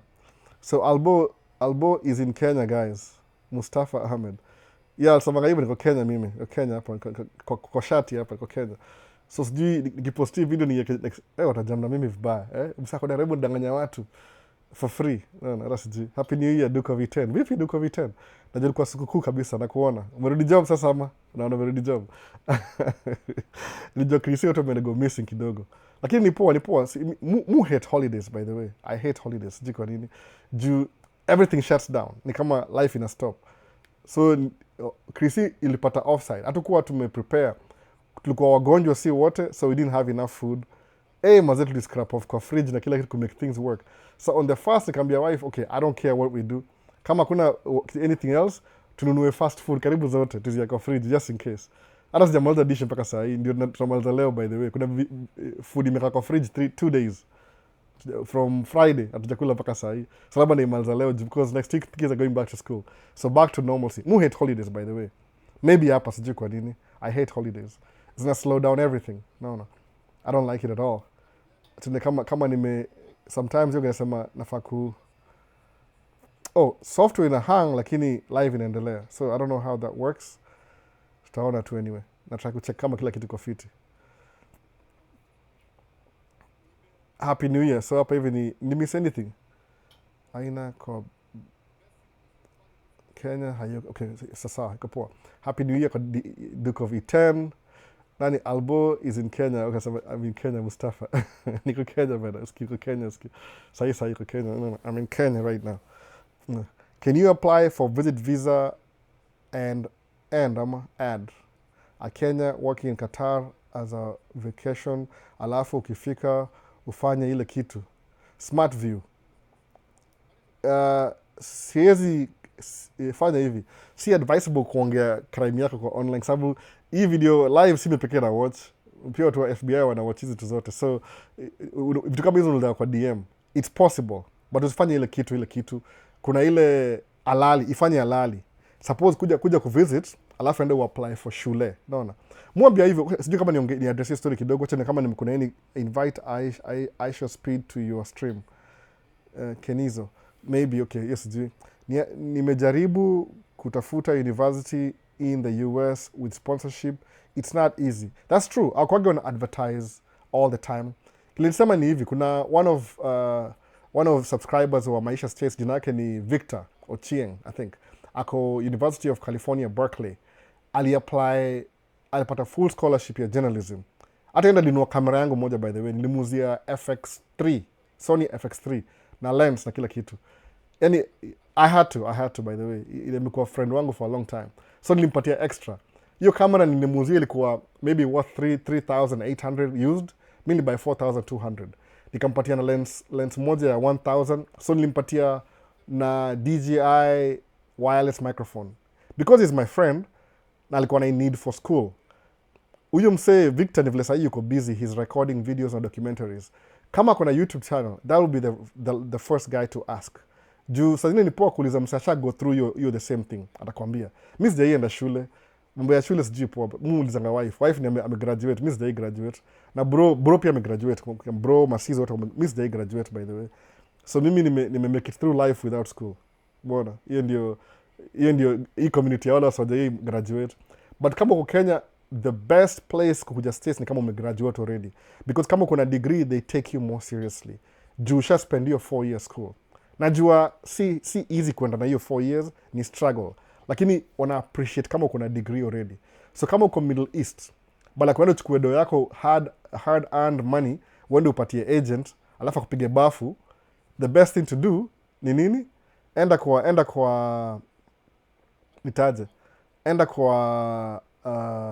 what do you call these guys? Enda kuja uvisit, alafu wende uvisit university peke yako.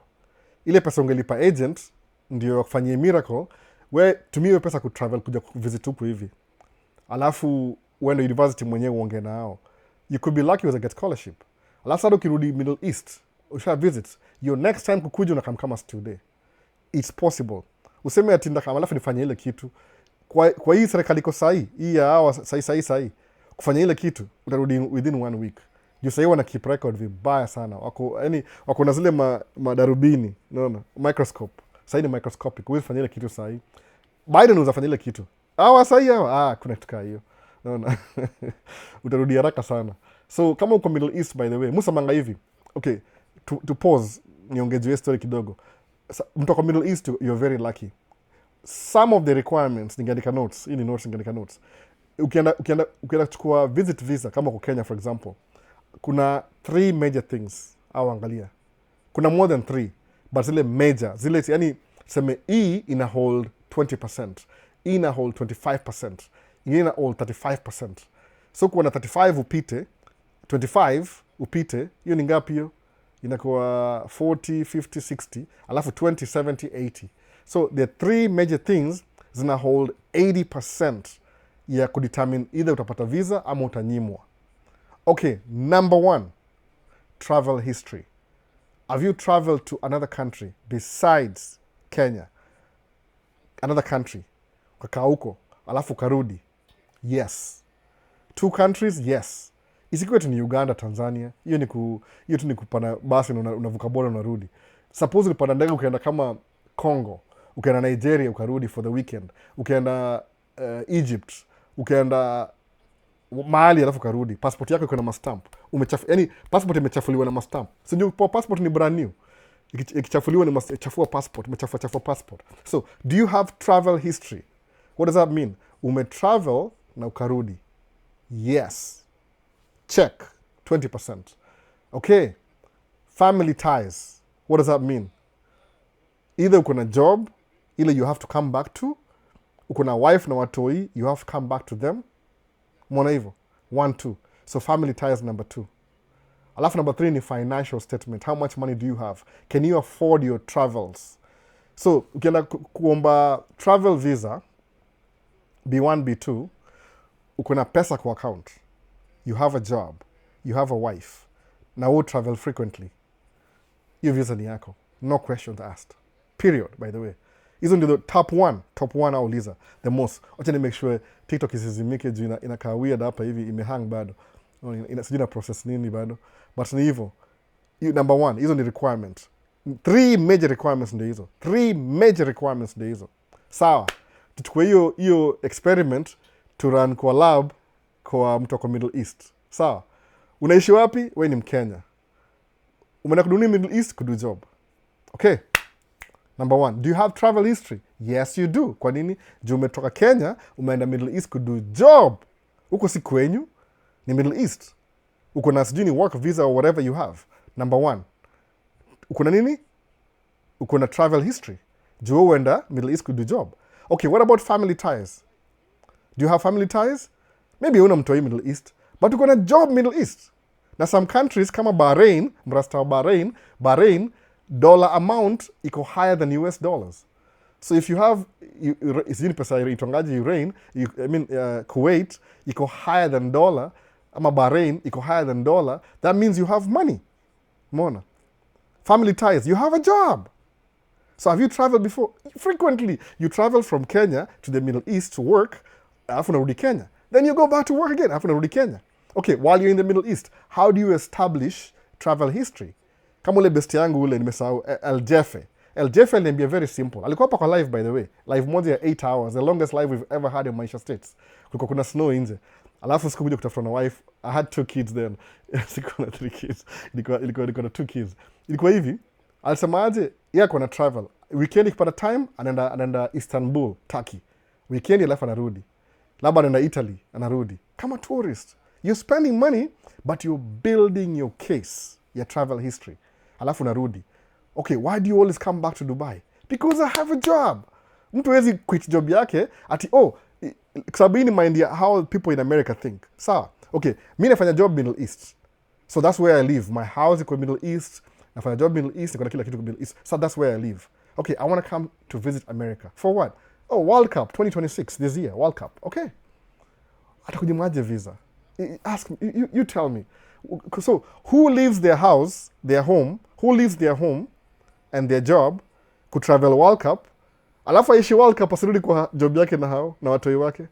Doesn't make any sense. No. Doesn't make any sense.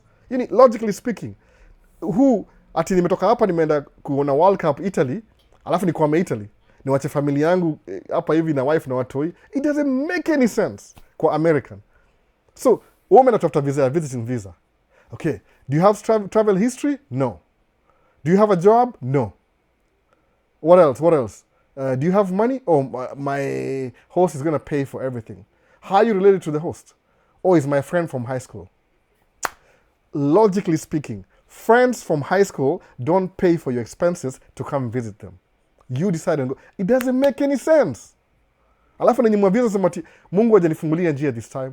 Sasa unarudi kublame tena mambo ya spiritual. No. Na spiritual, ule msichana alikuombea before in the church, pastor, ama ni pastor, ama ni bishop, ama whatever, pia yeye ameenda shule akapata degree theology, most of them at least. Alafu amekuja saa ametumia ile practice yake ya theology kukuwa Christian. So basically huyu pastor, they've seen a lot of people wamekuja kwa church yake kuombewa, alafu waende. Alafu napata huyu pastor pia akona shughuli zake, lazima wakuwe na meeting every week, aende kuona watu wagonjwa, aombe watu wanafanya ako crowded na ile job zake za church kama kawaida. Do you think atakuwa na time samaji mtu akienda US angalia travel history, alafu angalia kama uko na family ties, alafu if you have money to support your travels? Ajui vitu kama hizo. Maybe they do know because they travel too, lakini after kukuombea wewe anaenda kuona mtu mgonjwa, anaenda kuona sijui, ana hiyo time. Umeona? Sasa mati Mungu akijanifungulia njia ulikuwa nayo, ni vile you didn't do your research.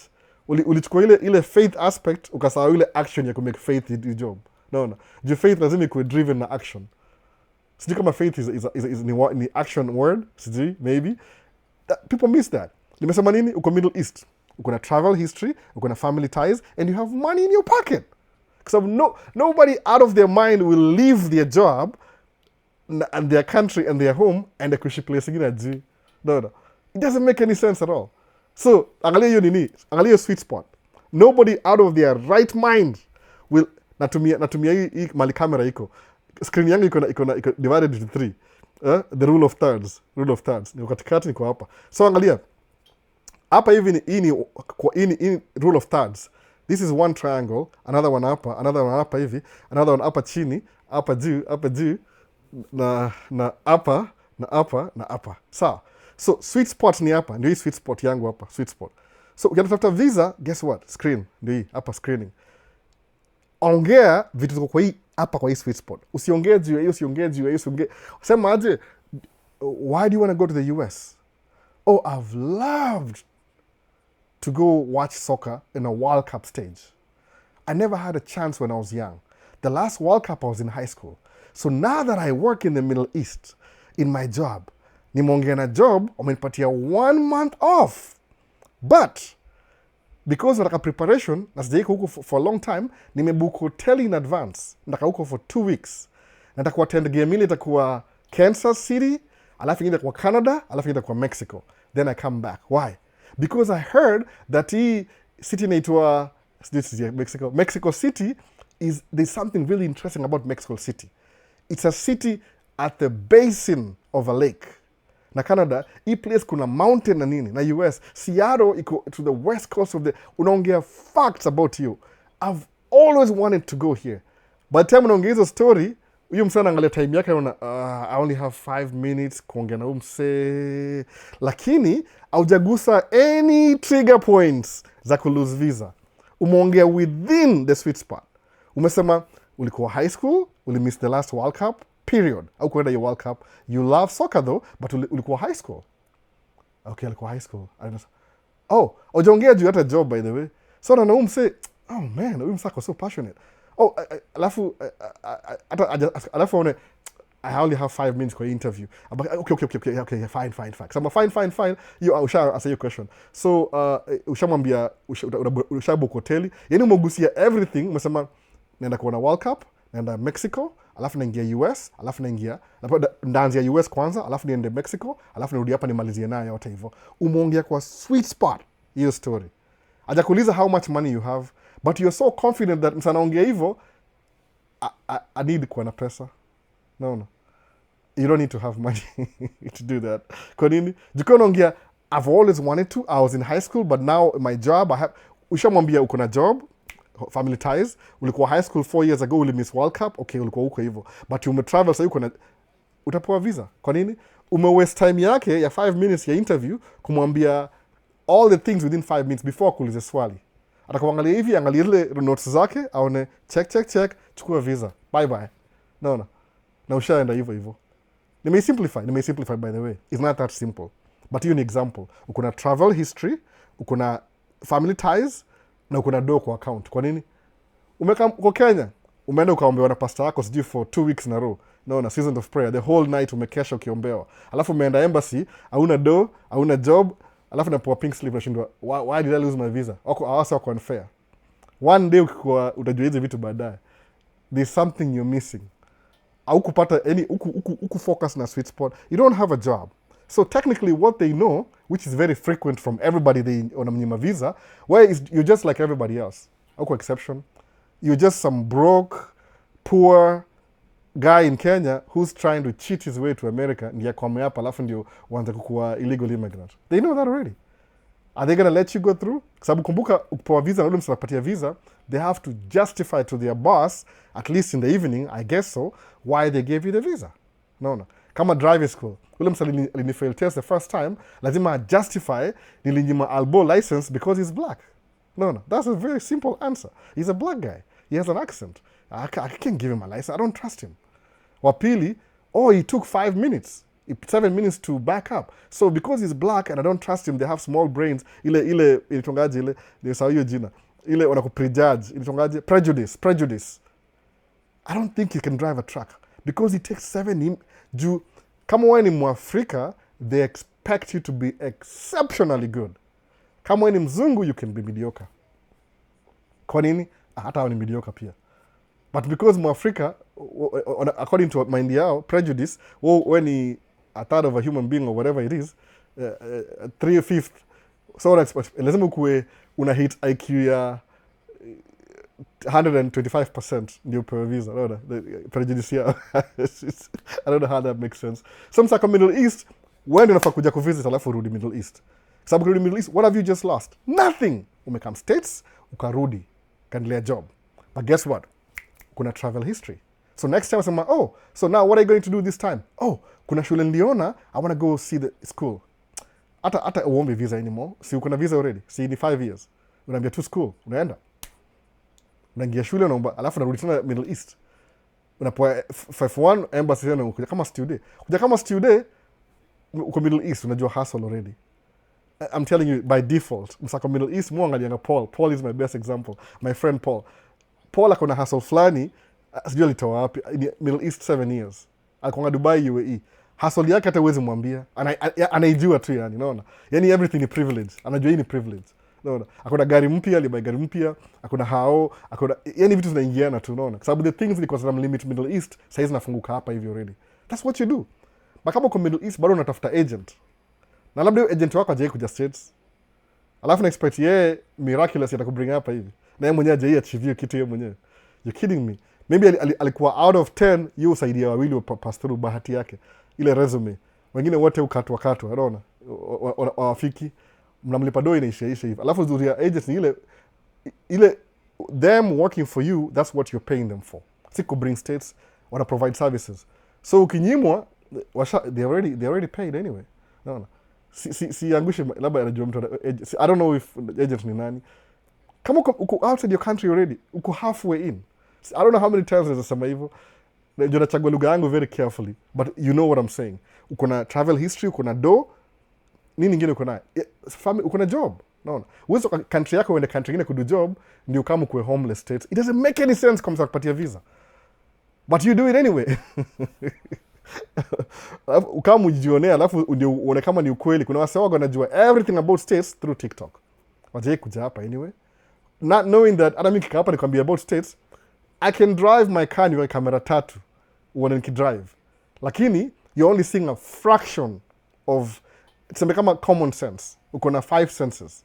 4 of them ziko hapa kwa uso, by the way, I think so. Ama niko wrong. Mdomo ni nini? Taste, ulimi, alafu smell, mapua, eyesight, vision hapa, alafu masikio hapa. The only thing kwa 5 senses haiko kwa face, 4 out of 5 iko kwa face. Ni touch. Naona touch. So when you're watching my video kwa YouTube, nikidrive gari kwa streets, are you tasting it? No.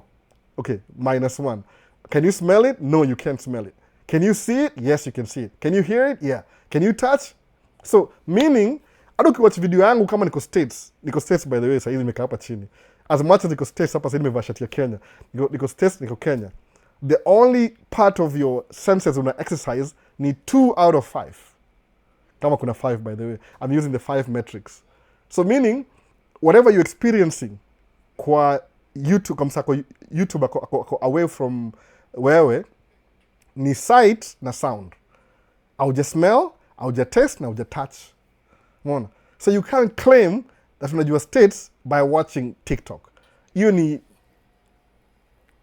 40% approximately. Naona? Ukija hapa states wewe mwenyewe utaifeel. Utajua baridi ya states ni nini Minnesota. Ukisikia, Albo, temperature ni ngapi leo? Naweza waambia by the way. Muki phone kwa Celsius kwa sababu hii ndio phone ya Kenya. Naona, acha niwaambie Celsius ni ngapi. Celsius sasa ni ngapi? Kabisa. Nairobi ni 19. Naona? 19 according to hii. Acha tunaenda hapa Minneapolis ni -2. Kuna snow by the way, nasema kuna snow. Kuna precipitation for 1 hour. -2. So kuja hapa states, sijui kama inawezekana. I don't know how to make it work. -2. Naona? I don't know inaweza wakaje. -2. Yes, the color the same. Light is too bright. Okay. Nimesahau kuna kamera nyingine hapa. Hebu tuone. Umeona hiyo? Where is the camera? Ndio angalia. -2. Tayona kweli. Ndio angalia. -2. And snowing as we speak. Unaona hiyo? -2. Ndio hiyo. So kuna third camera hapa hivi. So basically utai touch, you'll see vision na sound. Ujaona kila kitu. But I'm saying watch TikTok mpaka amekuwa akona master's degree kwa TikTok. Hiyo ni uongo. Huko states watu huishi kwa, alafu sema watu huishi kwa boot. It take time before mind yangu process boot ni nini. Trunk. Okay, I get it, trunk. Boot ni trunk. Anajua kila kitu. That's what you do.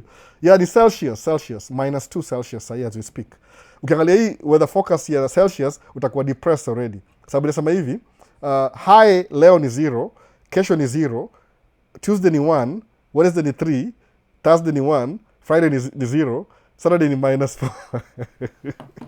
Unachange kwa Fahrenheit, itakupatia hope kidogo.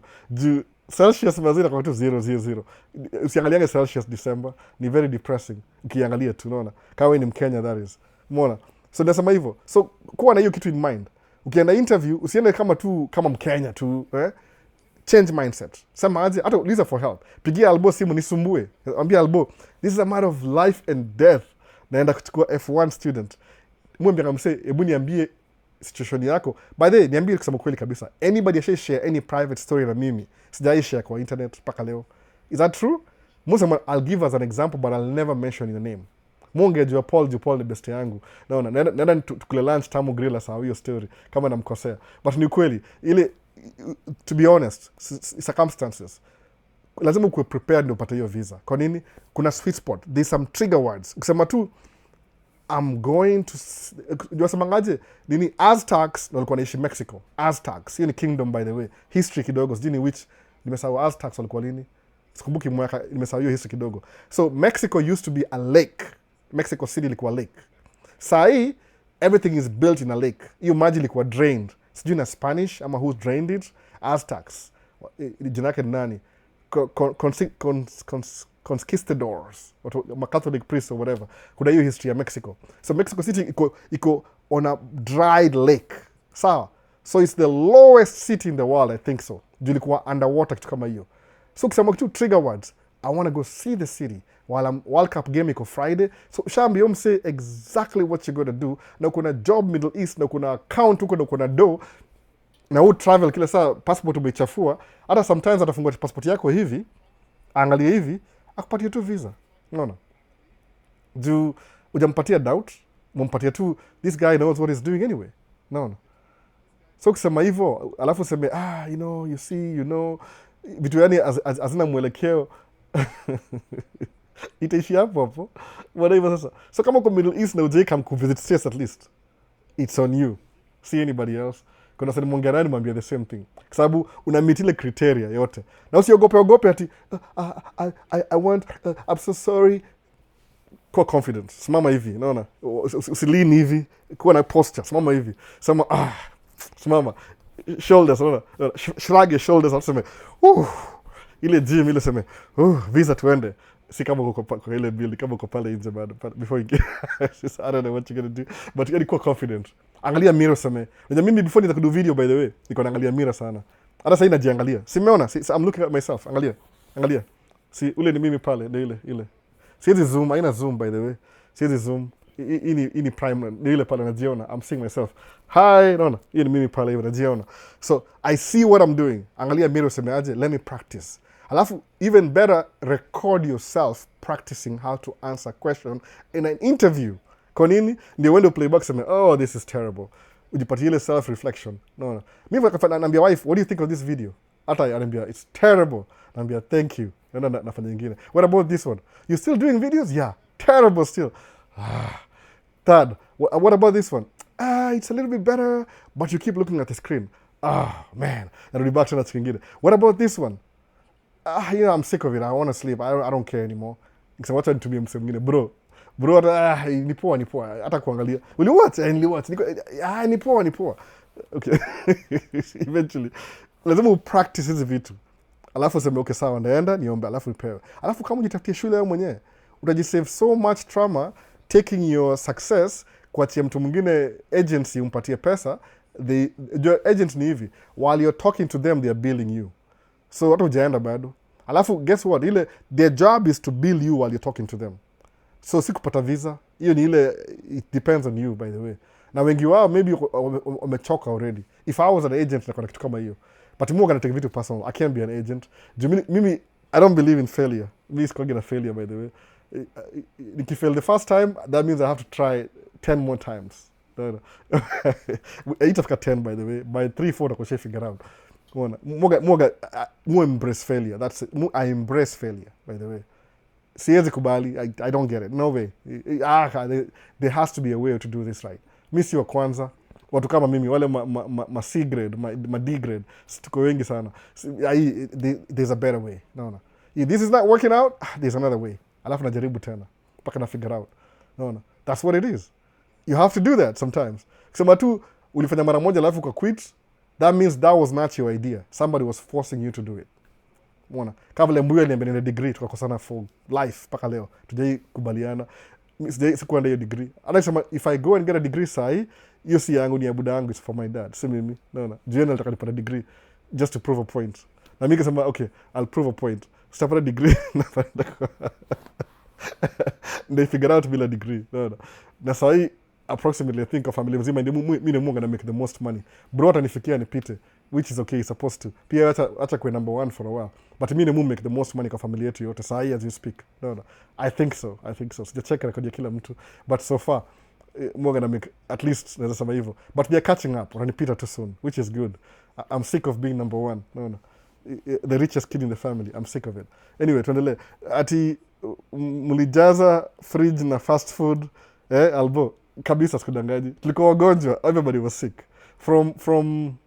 From before Chrissy, 2 weeks before Chrissy, kulikuwa na flu, ikatembea kwa hao, kila mtu ikanipita pia mimi. The last 2 lives niko na flu. I'm gonna notice by the way. Mungu anaificha vibaya. Niko na flu mbaya. Sababu hope nisikohoe. Niliprep place kabisa. Tumekuwa sick. Christmas tulikuwa tuko sick, everybody was sick. At least the boys were getting better. My daughter hata lali usiku. Schedule yetu all over the place. So tukienda kuna so many restaurants hapa hivi. Kuna Chipotle, tukabaya Chipotle ya order ya kila mtu. Unajua Chipotle kuna record, wife ndio order, si mimi. Akaorder pizza, tukaorder Indian, there's a fridge. Hii fast hii. Alafu hiyo ni fast ile prep. Alafu funny enough, my friend, one of my childhood friend, alinivite kwenda kahawa yake for housewarming. So hata sijagusa hiyo food. So tunamaliza food leo by the way. Yeah, from Thursday last week. So I mean, to the order fast food. I'm telling you, we were sick. All of us. Tumekuwa sick vibaya. Hata sasa hivi bado nasikia throat iko kidogo sore, but it's getting better. Ilikuwa flu by the way. Flu inakuchapa between 5 to 10 days alafu inatulia. Juu tulikunywa madawa na mtu alinisumbua, mtu yeye anaamka usiku. Oh man, again. Every 2 hours anaamka. So tulikuwa tumeishiwa vibaya sana. Chris ilikuwa everybody was sick. So fast tukabuy fast food. It's true by the way. Nikishow sample, ni vile kuskogi na vlog. Mi kogi na vlog by the way. Sio pedangi camera. I can't even do it. Maybe for the family. Tulijaza hata sasa kuna bado India nimebaki na maybe one burrito. No. Burrito. Sikia hiyo burrito. Nito burrito ama ni burrito. Burrito. American accent burrito. That's how you speak. T inakuwa D. Si R ni D. Simple. Practice hivyo kesho uone. Utakuwa pia utakuwa Calligraph Jones. Sasa unaingilia ati Calligraph Jones. Calligraph Jones anajua kwa sababu akiimba burrito, akisema burrito, American audience listens to his music. Simple. Shinomona mseo McDo, audience yake, watu sawa kitu moja. Mufanya YouTube by the way, na TikTok. But YouTube specifically, audience yangu muona kwa analytics. 65% ni Kenyans in Kenya. Sawa. So my primary audience kwa YouTube ni Kenyans in Kenya. Sawa. Alafu kuna United Kingdom, wala wako diaspora sasa, Middle East, divide ma percentage. So najua core. So nikiongea Kiswahili, najua I'm reaching more Kenyans in Kenya. Unfortunately, ads za Kenya zinaningi sana kama za US. So that's my disadvantage. Kwa nini? Audience yangu ni wa Kenya. I run ads mob Kenya audience. Maybe kwa diaspora. But, kama uko Kenya, audience yako primary ni watu wako diaspora, you'll make more money. Kwa nini? Because I'll run more ads pande hii. Because there's running ads for us too. Naona kitu hiyo. So, Calligraph Jones akimake ngoma yake, why is he singing with an accent? Ya American. Burrito. Si burrito, burrito. Ama si bariro. Rrr. Si rrr, ni D. D, burrito, utakuwa na more audience wa America. The more they watch, utamake more money. That's why unaona the bald man, BN, alikam Minneapolis, akakuwa na concert Minneapolis. Do you know how much money alimake kwa hiyo one concert? Niulize mimi najua, because I was part of the crew. Najua how much money he made. Mimi najua kila kitu by the way. Hata mimi nilisema, wow, damn. Na hii ni Minneapolis tu. Agenda Seattle, agenda Texas, agenda. Hiyo msee najua, kama hakuwa mdosi before last year ianze, akimaliza tour yake, alishika mkwanja vibaya sana. Juu, okay, tuangalie hesabu. Wacha niwapatie hesabu. Okay, maybe. Constantly kwa how much nimesahau. Tupige hesabu ya Minneapolis pekee, mimi sijui Seattle na nini Minneapolis. I think kwa mlango ukibuy tiketi in advance, I think ilikuwa $80 or something. Nimesahau hiyo figure. Let's go with $100. Sawa, $100. Ukibuy in advance ni $100. Alafu kuja kwa door ni $150. Ukuja after 8 ni $200. Sawa. So capacity hiyo place ilikuwa 3,000. Ile uko allowed na fire department 3,000 people. Siku ya BN wasali come 4,000. Walikuwa so many people that walifungua backyard na mascreen, sijui kama ni mascreen, watu wasikie tu sound juu ilikuwa late kidogo. If you showed up after 8, concert imeanza already, ilikuwa unaenda kwa holding bay pale nje. Pale kulikuwa na watu 1,000. So tuseme kama tikiti ilikuwa, tupatie tu example, tuko calculator saa hii. Ini tu okay, BN alikuwa huko I think from 3. Juu niko huko by 2 o'clock mimi na video zangu, nikafukuzwa because watu wa hiyo crew wako wananijua, mapromoter wako wananijua mimi ni nani. Juu mimi niko na Kamna Fanaka Nation. So suppose ni hivi, tuseme hivi, kulikuwa na say 3,000. Suppose watu 1,000 walilipa $100 times 100. Sawa. Hiyo ni nini hiyo? 100,000 already. Hiyo ni the first 1,000. Okay, watu next watu 2,000 walipa on the door. Naona. On the door ilikuwa 150 for example. 150 times 2,000. Hiyo nini hiyo? 300,000. Hiyo ni 400,000. Alafu wale overflow, wale 1,000 wa mwisho kabisa, walilipa maybe tuseme 1,000 times 200. Ndio wamechelewa, unaona? Hiyo ni 200,000. All together ni nini? 200,000 plus 3 na 4, 400, 600,000. One night. How many hours was the concert? About 50 minutes hivi. No, 50 minutes. About it really, the whole ile nini, the whole ile waliokota hapo. So in 2 hours wasali collect 600,000. So I think liko percentage, kuna promoter na kuna kati yake, walipe rental, alafu whatever percentage ilikuwa ya BN hapo, I guess so. Whatever percentage ilikuwa. Alimake so, which means kama tuseme, suppose he made 200,000. So meaning he was paid 100,000 an hour. US dollars, by the way. Kuna wasema Kenya shillings. I don't know what Kenya shillings is. So 200,000 in US dollars times 130. Kama ina make sense.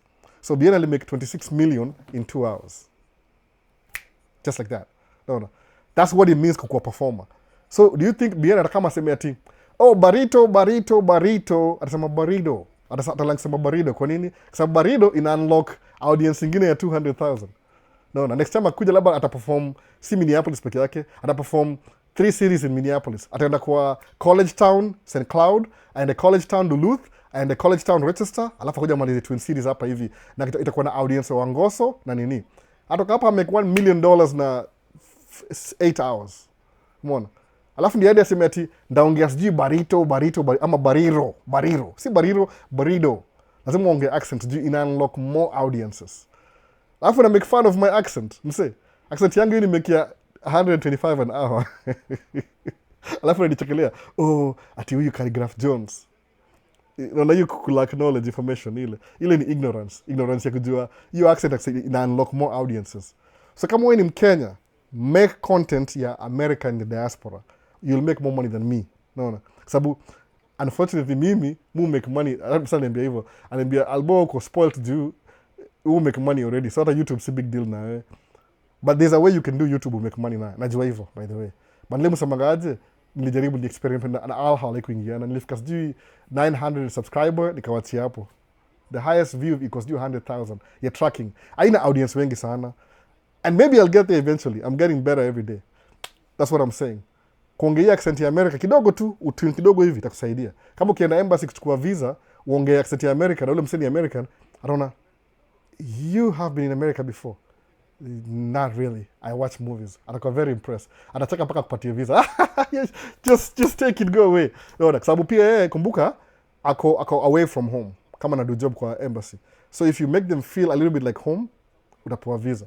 Bado kama na accent yako ya sijui ni wapi, kuna lugha mingi Kenya, sitaki kumkabila. Alafu expect anyway, tuendelee. That's what I'm saying. Whatever imesema kama make sense, wewe niambie. 200,000 an hour. Ana watch hiyo video by the way. Nimeipost kwa channel yangu ya BN concert kwa YouTube. I'm not getting paid by the way. Asiku monetize hiyo nisemaje? Nilipost niende ya Sara let's BN na group yake wa McDo. But ni video yangu lakini siko monetize. Mimi I'm not making any money from it. Ni ile tu ile production value. I want people to see that how good it was. Hata before aingie. Yani alikuwa kwa green room na wireless microphone. Wakadha madrum. Akaimba tu word moja hivi, crowd ili go wild. Niko na feel goosebumps. Kasema wacha nije hold on together sababu kama urumi kuna shake. No. Niko na kamera yangu ina shake, that's why. Sijai kupata experience kama hiyo. Most of these concerts muenda ni watu 300, 200 hivi pa, ndogo. Hii ilikuwa 4,000 people. Hata sijui. Nishaenda moja ya mahorse ilikuwa ya siku record hiyo, nilifeel easy. Niliangalia hii side kuna white people. Oh no. So I paid for this but I'm just going home. Nikatoka nje. But wasio na janga hivi, unaona. Kelele kingia. Oh. Anyway, tuendelee. Hiyo tu ni example. Hope it makes sense by the way. Usi make fun of accent ya mtu. Kama sako UK ongea na UK accent, inampatia do, inafungua njia. That's what you do. Unaona. Usikuwa na ile ignorance yako ati everybody has to sound like Kenyan. Nikawa semaje? Everybody ako diaspora, lazima ajireduce kwa level yako Mkenya, ndio understand. I'm trying. Najaribu by the way. Mimi najaribu hapa kwa Kiswahili. Sheng yangu ni asijui 20-year-old sheng.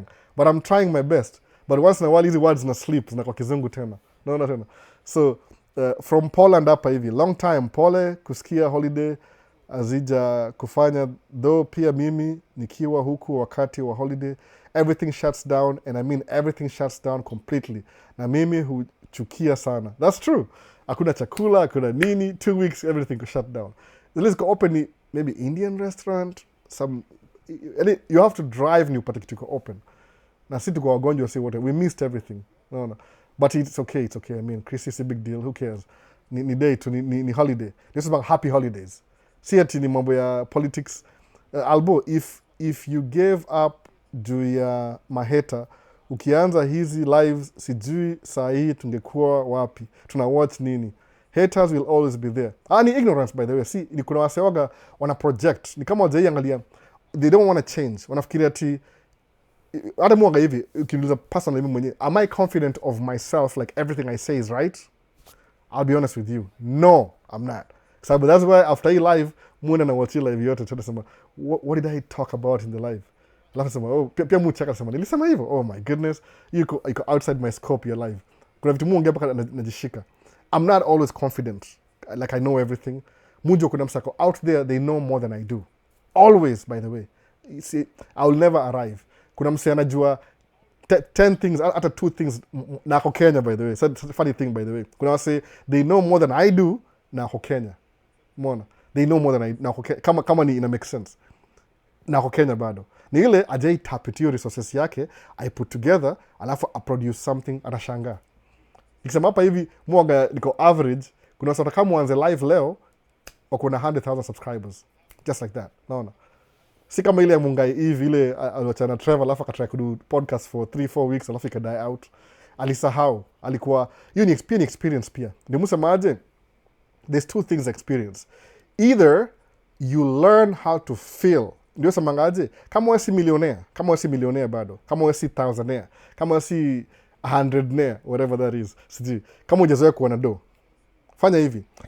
Every day in your life, dedicate 5-10 minutes to think about you having that kind of money. Ina make sense? Sema tu hivyo, jipatie tu sema aje, okay, I have $1 million today. What am I going to do with it? Nasema, okay, $1 million today. Will I have it next month? Yes, you will. Okay. Oh, that's so hard. Oh my goodness. I'm confused. What about the month after? Yes, oh my goodness. Whew. So this month million, next month million, alafu ingine. Okay, what about 2 years from now? Oh, you still have it. Okay, grounded. Okay, what about a year from now? Okay, maybe it might disappear after 2 years to disappear. Okay. So now I know I have 1 million every month for 2 years. 2-year contract. Okay, what am I going to do? Fanya hivyo, tufikiria hivyo, but I'm telling you that this is what I think. If I get $1 million today, what am I going to do? Okay, number 1. Ndachukua 80% ya kwa account. Ikae pale hivyo. Ndachukua 200,000 ya kwa personal account. Out of the 200,000, ndachukua 50 ama 10, hata sijui, something hapo hivyo. First of all, hii ni million. Mimi sasa nasema example yangu mimi. Put yourself in that. Okay, what do I like? What are the things that are shortcoming? Ndachukua 80 niweke kando kwanza. Hata sina hiyo 80, it's not even there. Nibaki na 20%. From 20%, nichukue 10% of 20%. Niseme, okay, what minor discomforts do I have? Lile nizatakia nazo immediately hivi. Ndaenda kwa airplane shop. Uko na munu model planes zangu, by the way. Model planes zangu. I'm understand, by the way. It's really big deal kwa kichwa yangu. Nime-mention nisemaje, I'm gonna hold on until the beginning of the year, alafu ni show. Nimeanza last year. Alafu nisemaje, nina kwa aircraft shop. Ninunue ndege zote za Delta. Zote kabisa. Every American airline. Ninunue ndege zote za American airline. Model planes, si real planes. Real plane is 300 million. I can't afford that. I only have $1 million. Then naenda kwa Sony shop. Ninunue lens zote za Sony. Naona, nianze na 16mm, 35mm, 24mm, 85mm, 105, 103. Nichukue ile mazoom lens, nianze na 16-35, nichukue 24-70, gani ingine? Ile 50-150, ile mpya $4,000. Nichukue ile 11, kuna lens ya 11,000 by the way, Sony 11,000. Ni 600mm f2.8. Ni $11,000 kamera mbili.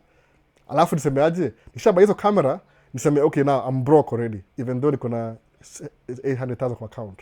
Alafu how did I get $1 million? Niliwin lottery. Sikio, lottery. Lottery. Hiyo ndio jina sema hivi, lottery. America si pronounce aje? Lottery. Ni D bado, lottery. Ama lato. Lotto. Naona hivyo ni D. Si R, ni D. Exactly. Ni buy kamera za lens zote za Sony, nichukue Sony A1. So ile the stupid things, the stupid decisions I could make. Nitekiana hizo na a fraction of the $1 million. What about ile 800,000? Hiyo sigusi hiyo inakaa tu huko. Alafu nilipe bills, ningoja next month. Milioni ya pili ikuje. I don't even need that. Nadi keep tuko bado. Milioni ya 3 ikuje. So ikifika ya 4 hivi, naenda kwa S&P 500, ninunue shares za 1 million. Alafu nichukue another million ya the second month, niweke kwa CD. Alafu so from that, ndakuwa natoa barely scratching the surface. Barely, ile tu ya my life yangu itaendelea the same way, but everything is taken care of. Nalipa bills kama kawaida, but money is accumulating. Kwa nini? Juu million, it will only last for 2 years. After 2 years, back to whatever I was making before that. Mwona sasa? That's the smart way of doing this. Kwa nini? Because, ukisema aje, the first month mpata 1 million. Alafu we spend yote. The second month, ile ya pili, your budget, your lifestyle itakuwa ime-exceed 1 million. You will desire 5 million. Wende upate new girlfriend, uache wife yako, mko na watoi. Alafu kumbuka, after 2 years, bilioni inaisha. Alafu hao mademu wote umeaccumulate by 2 years, alafu wote wakuache, ukifilisika. Alafu wanza kukura kwa wife yako, oh, I'm so sorry, I left the kids. Pia sha move on, sahi, hata ujui. Anyway, ama wekewe chain, whatever, I don't know how. Lazima imagine, what would I do if I get $1 million today for 2 years straight? Lazima kuna hiyo plan in your mind. Ndio ikikaa msichanganikiwe. Juu, ile margin of error, nimesema ndachukua 20%, alafu ni keep 80%. Kama ni ladder, maybe kuna taxes. Nalipa taxes kwanza, ni mazina taxes every month. Maybe taxes ni 400,000. That's juni how much. So that's free money. Lazima ulipe taxes kwanza. Because for you to survive kwa hii country, for example, kama states, uki earn money. When you pay your taxes, now you're good. You're good. Pay your taxes, then you're good to go. So technically kwa kitu 1 million Minnesota, ni kama 30% hivi. Because ni millions za kwa maybe 40% itakuwa taxes. So ukipewa 1 million, you don't really actually have $1 million, uko na 600,000. So kitu ile 20% utabaki na 400,000. So what you want to do is recreate your 400,000. 2 years from now, your investment is still making you $1 million. Once $1 million imepotea. That's the smart way of doing things. But ikikuwa aujai think about hizi vitu, alafu upe 1 million leo, by the second month, you'll need 5 million to survive. Kwa nini? Uta-upgrade lifestyle so much, thinking that this is the end of the world. Apana. Afadhali tusemeaje, if I'm getting $1 million now, 2 years from now, ile tap ya million ikifungwa, I can still make $1 million. So utakip the new lifestyle imeanza sahi, to the least utai-maintain 2 years from now. You have to think like that. Alafu utakuwa successful. Sababu after 2 years, chances are, na hii discipline, you'll be making 5 million from whatever you invested now. So, na ukibaki na lifestyle ile ya whatever 50,000, utai-upgrade kidogo too slightly. Sahi wende ununue gari mpya. Juu sahi usha establish something continuously. Itakusaidia. But if you don't think about these things before they happen, the first time ina happen, utafikiri this is the end of the world. Hii story imetoka wapi? Director Trevor na Mungai Eve. Niko naona documentary moja ya hawa same alisema. Mimi nikianza channel 2 years ago, walikuwa wamechacha vibaya sana. They were doing the simplest things. Naona. Hata mimi Director Trevor ni director ndio, but mimi ni freelance director. I saw how they were doing things. Kwa market ya Kenya, wali take over kabisa. Wali make YouTube ikakuwa relevant Kenya. Naona. Kwa sababu unajua watu wengi huwezi sustain hii story ya success. Kila mtu yani when you making money kuna lifespan, kuna shelf life. It expire. If you're the best YouTuber this year, next year utakuwa the worst. Kwa nini? Somebody else will replace you. Because wasa watching, I'll get sick of it. Very quick. Hata mimi sahi niko na sijui, hata sijafika 10,000 subscribers YouTube, but wase watch consistently ni kama 30%. Wengine they come and go. Naona, wamekuwa busy, life happens, whatever. So that's the truth. Lazima ujiprepare usemeaje, if I had $1 million today, this is how I would spend $1 million. Shafikiria hivyo before? Ujawai. Anza sahi, by the way. If I go to America, kama there are travels na mwana hapa hivi, I'm going to buy all Sony cameras. I'm going to buy all Canon cameras. Believe me, you don't need Sony and camera and at the same time. You don't need both. uko na Sony, hata uko na Nikon. Sasa msema Nikon. Unaona? Acha tuseme Nikon. Nikon ni Kikenya, Kiaustralia, UK. Amerika sasa Nikon. Kwa nini? Kwa sababu nini hapa hivi alphabets CE ni I.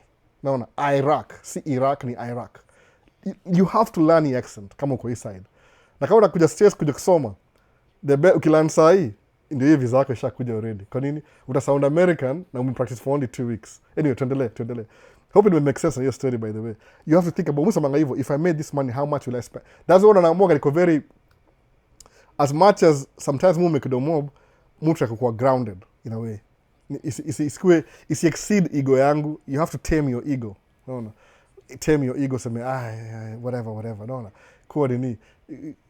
Tame ego kidogo, unaona? Usi exceed, you exceed hapo, ni mtu gonna end up in trouble. Kama unado video pamoja, example, Derek Trevor ndio producer, alafu Mungai Eve ndio talent. Sawa? Example tu. Hope I won't get in trouble. I don't think so. Watching it kama easy. Nasema tu. So, kama wewe ndio talent na wewe ndio producer. Meaning, kama ungejua hizi vitu kikam Hollywood, do you know who make the most money kwa movie? Si talent, by the way. Producer will make more money than talent sometimes. Kwa nini? Kwa sababu, kumbuka, kama wewe ni talent, producer alidetermine how much money you get paid. Ukikuwa na meeting, kama ile meeting niko nayo nilipo 150 an hour for 16 hours, huyo ndio mwenyewe, executive producer ndio decide. Alafu anakana production team. Alafu wana hire movie shooting crew, na catering, na ile everything. So, huyu mse unadharau ule director unamdharau because you made 20 million, aujui amemake 100 million. You never know that. Kwa nini? Kwa sababu if they're the ones writing your check, do you think you make more money than them? Never. So ka Director Trevor ndio Director Trevor. Yeye ndio production. When you're talent, respect production. Kwa nini? Because ukikuwa na if you become too bigger than your britches, alafu sema I'm a talent, I can do it by myself, you better ukuwe na production team already. Sababu mara mingi mambo ya movie, watu go ages before they are paid until the movie makes money. Then they get paid. Ni watu wengi matalent au do movies every year. But kama movie imekuwa released this year, ilikuwa wali shoot last year. So by the time hii inaiva, pesa inaingia saa hii, they are doing another movie again every year. No. So kuwa very careful. Unless kuna yani umepractice, kama mimi niko na huyu mse wangu niko na driver nini truck kwa the third year, nikianza truck in the first time construction, nilikuwa driver for 1 year. I learned everything I needed to learn from umse. The following nikaran truck kivyangu. Did I have challenges? Yes, I did. But ikapata ile information nilipata kwa umse ilikuwa 60% of the real information. Ile 40% I had to figure it out by myself. So kusema the talent amesema I can do it by myself, akamcut off. No longer, services are no longer needed. Boom. Channel ikaenda hivyo. Kidogo hivyo amekuja, okay, Monga Eve peke yake, ashapata name yake back. Okay, whatever. 100,000. Okay, how can you sustain produce? Uta realize for the first time you have to spend money to get money. Akadie out. Naona hivyo. Ala come back sahi ile effect imeisha. Naona kwa sababu mambo mingi za production hiyo iko na shelf life. Inakaa inaisha. Alafu inaisha hivyo. Tuendelee anyway, Q&A. Nimeongea vitu mob leo na regret his story, by the way. Hopefully not. Nasema tu example. I also want to be sick of being the richest kid in the family. No, I knew it. I'll regret saying this without a degree. But sistangu asha graduate nursing. She's catching up. My brother is catching up. My other sister is a very good job. Okay, just maybe. Okay, magari. My older sister, you drive Ford Brancos. There you are, by the way. I haven't seen it yet. You drive Ford Bronco. Unajua Ford Bronco ni nini? Niko na model car ndawashow baadaye. Ford Bronco. I think shoko ile video. Okay, alafu mimi mu drive. Yeah, I'm no longer, me niko dethroned very soon. Niko dethroned. That's what I said. Chenga amesikia hiyo story. I knew it. I'll regret this. Saying this, I will. They're catching up. My sister graduates this year and has a job. Alafu sister yangu pia nga very secretive, maybe ni millionaire na hata tujui, but it's okay. Kila mtu ana catch up, which is good. Inamaanisha ni development. I don't really care about the title anyway, but hiyo ndio sofa ndio hiyo. Unaona? Sick of being the richest kid in the family. So, wow, good money. BN is C performer. Ali make approximately, nimesema tu approximately. I don't know how much money he made. Siku kwa hiyo table. mimi nikamkuona tu talent. I was not even supposed to record BN. Technically after Fanaka Nation Maliza I was supposed to leave, but it was so crowded kasema since I'm here anyway and my cameras are running anyway, what the hell, record. No. Nikasema since I recorded it, what the hell, I'll share. Oh, it's monetized. Okay, you can monetize. Okay, whatever. Let me just leave it there. And I'm watching concert ya BN ya Minneapolis, by the way. Kaujai watch. I know you watch. Ni poa sana, by the way. I recorded the whole thing. Niko tu na took one camera angle, unfortunately. Sikuwa na time ya kuplace any camera. That was a new venue. Sikuwa najua kila mtu huko. Mara mingi muka mapema na setup kamera zangu, alafu nazifungia, alafu naenda. No. Unazila kumali very high, mtu hawezi ona. I wish ningechukua 3 angle thing. Ningechukua 3-4 angle, wangeni haya tena. Ningeenda nao Seattle. Anyway, who cares? Ilikuwa promoter mwingine wa Nigeria. Au kwa Kenya, by the way, promoter alikuwa wa Nigeria. Najua mmoja wao wawili hivi. But anyway, it was a very good performance, by the way. Poa sana. Unaona? So big up Albo. Okay, sorry, tunaendelea. Sijui nimemiss gapi TikTok. TikTok nimenyamaza, nimeongea sana. So Albo, bro, nakula $250 za mama polepole to yuko North Carolina, sina grid. Gerald Michaels. Kama uko Kenya kama uko Kenya, mwambia organize mkuja pamoja. There's nothing good but they kuja hapa US kama couple. Man, life inakuwa rahisi kama couple juu mko na more than support. Yani ile if you're married ukuja set kama uko married na green card, French kiss. Poa sana. Juu kuna ile emotional burden unasaidiana. Unaona, mimi kukua solo, bro yoga solo pia. Bro alikabingi kivyake kwanza. Maze, ambia bro, I know what you're going through. Mimi kuja hapa hivi kama niko stressed the whole day, alafu mtu yeye anambia, daddy, give me a hug. Problems zangu zinaishia kwa mlango immediately. Ni kama ana turn switch.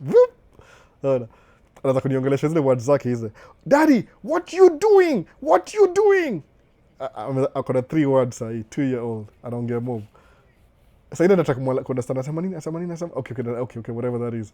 Bona, ina make sense kuwa na familia juu inapunguza stress. Naona, wasiwana watoi mwambie kuwa na mtoi. Ni strangely weird. Ni challenging but ni very rewarding at the same time. Mnajua, si mna watoi. They are cheering family. Sinajua na mtoi. Ni challenging, you have to work hard to feed them, but at the end of the day, ile outcome ni ina surpass ile challenge. Ama vipi? Mna agree? Hopefully, family people, hopefully. Mona. So, ndio hivyo. So, I saw a tracker who saved $600 K in 10 years. I saw it on TikTok. Is BS or debatable? It's very possible. Musama hivi, when somebody says he did something and they're not asking you for money, chances are it's true.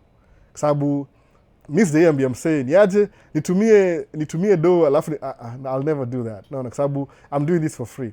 Okay, they say they did something, but they're not selling you anything. Chances are, that's true. Sabata mimi, the first time I met millionaires, na ule beste yangu, his friends, you gotta realize, oh my goodness, these guys are millionaires, yeah. Ungemit kwa streets, umdarau. No. Yani mse, oh my goodness. Like what, how much? 150, oh my goodness. They don't look like, what's your, they are kweli kabisa. Usiunderestimate what say. So kama alisema save $600K in 10 years, maybe they did. If they didn't sell you a course or ask you to do something, they did. But if they're selling you a course, sign up, no, they don't have that money. They are faking it until they make it. But there's nothing wrong to fake it until you make it. Sababu, kukuwa millionaire ni mindset. You need to have a specific mindset ndio kuovercome hizi challenges za insecurities. Mwona sasa. Kama mimi, I'm still doing YouTube 2 years in. This is the 3rd year. From January 4th, 2023. My first video, nikivaisha TRN. So that means it's still sustainable. Nishafeel could give up so many times, by the way.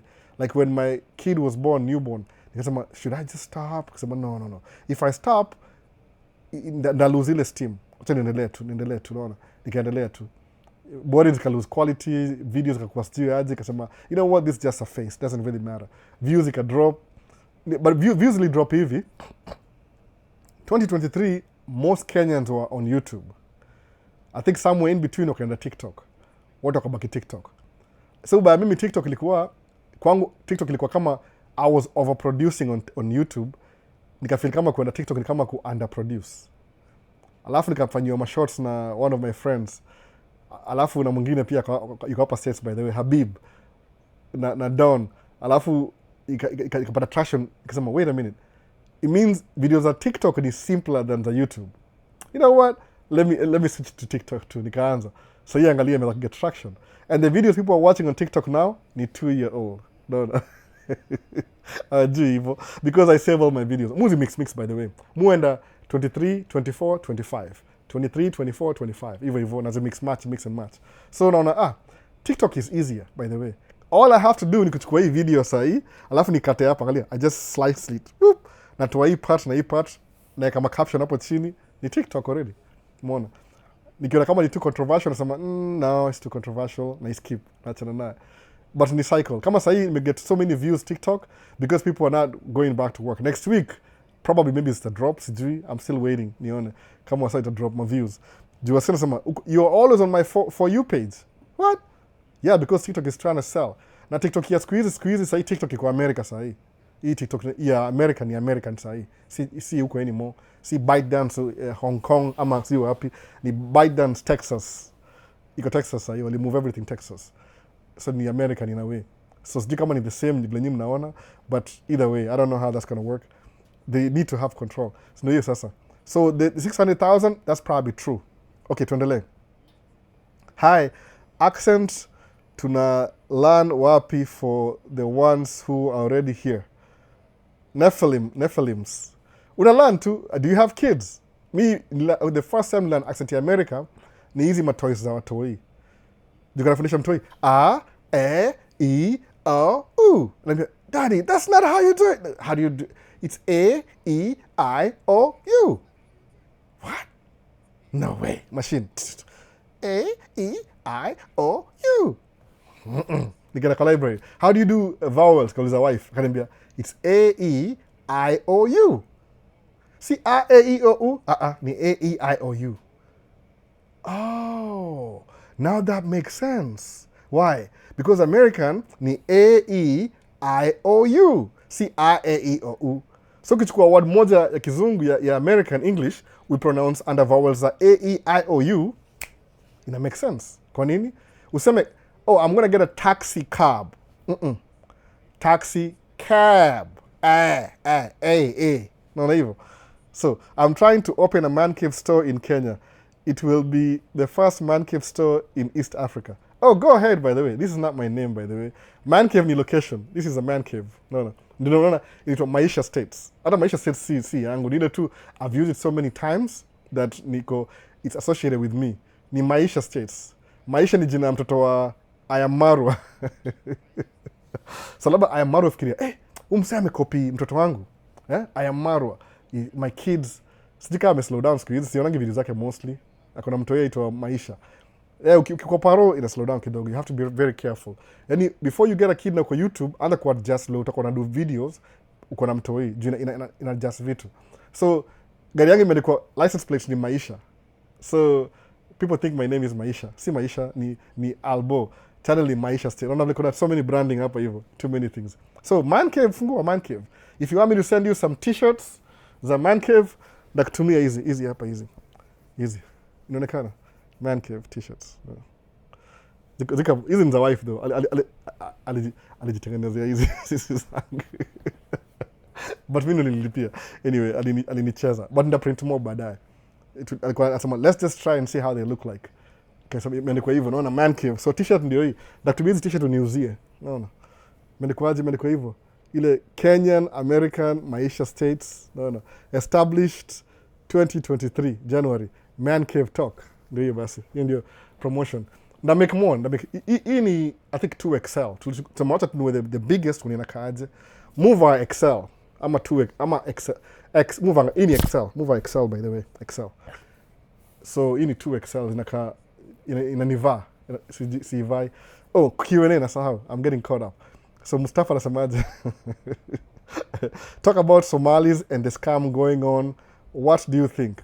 I don't think about anything. Mustafa, I don't think all the Somalis are going to scam. I don't think so. Nile too, the whole thing is being politicized, according to me. If you ask me, my opinion, I don't think so, by the way, ni ile when something is politicized inaingia front and center. Wala walicommit fraud ni siku ya COVID. Kuna wase walikuwa na they were getting money ya COVID, alafu there was too much money coming au ku keep up na kujodi hivi. Sometimes kwa community services hizo work na donations based only. I'm just being honest, by the way. I'm being neutral. Community services hizo work na donations. Sawa, number one. Okay, number two, donations sometimes zimeko under budget, so you have to balance the books. Siku ya COVID there was more money being given ndio isaidia watu wa recover from COVID, ile shutdown, kukuwa na job nini. So hii non-profit per se, they got too much money than they used to, so ikameka wasaka kuwa a little bit greedy. So what they did, hawakuwa na time ya kushare na watu. What they were doing ile, just like the way the government operates, but naambia hiyo story baadaye. This happens in every organization. Sometimes mnakuwa na excess, then you have to shed it off, especially kama you are donation. So what happened ile, hawasaka kaza kufake ni kama they're helping people COVID kupatia food non-existing communities, yani watu wa exist. But eventually sawa kitu moja, juu pesa ni ya COVID, once umepewa pesa na gava, after 1 or 2 years au kama wana audit, tell us how you spent the money. Watu walisahau hiyo story. No. Alafu ilikuwa 2 years ago, 3 years ago I think. So what happens? Awasa wakapatikana walikuwa na fraud. Wakaenda kesi. Actually the managing director wa hiyo non-profit ni ni mzungu. He's in jail. Wale maassociate wake wote wako in jail. Story ikaisha na ikaenda hivyo. Sawa. 1 year imepita, 2 years imepita, 3 years imepita. Saa hii story imecome up. Hii ilikuwa 3 years ago mse. Si saa hii, ilikuwa 3 years ago, ilipita, ni COVID. Na kuna some people pia walipata hiyo pesa, ni ile tu walikuwa wajanja.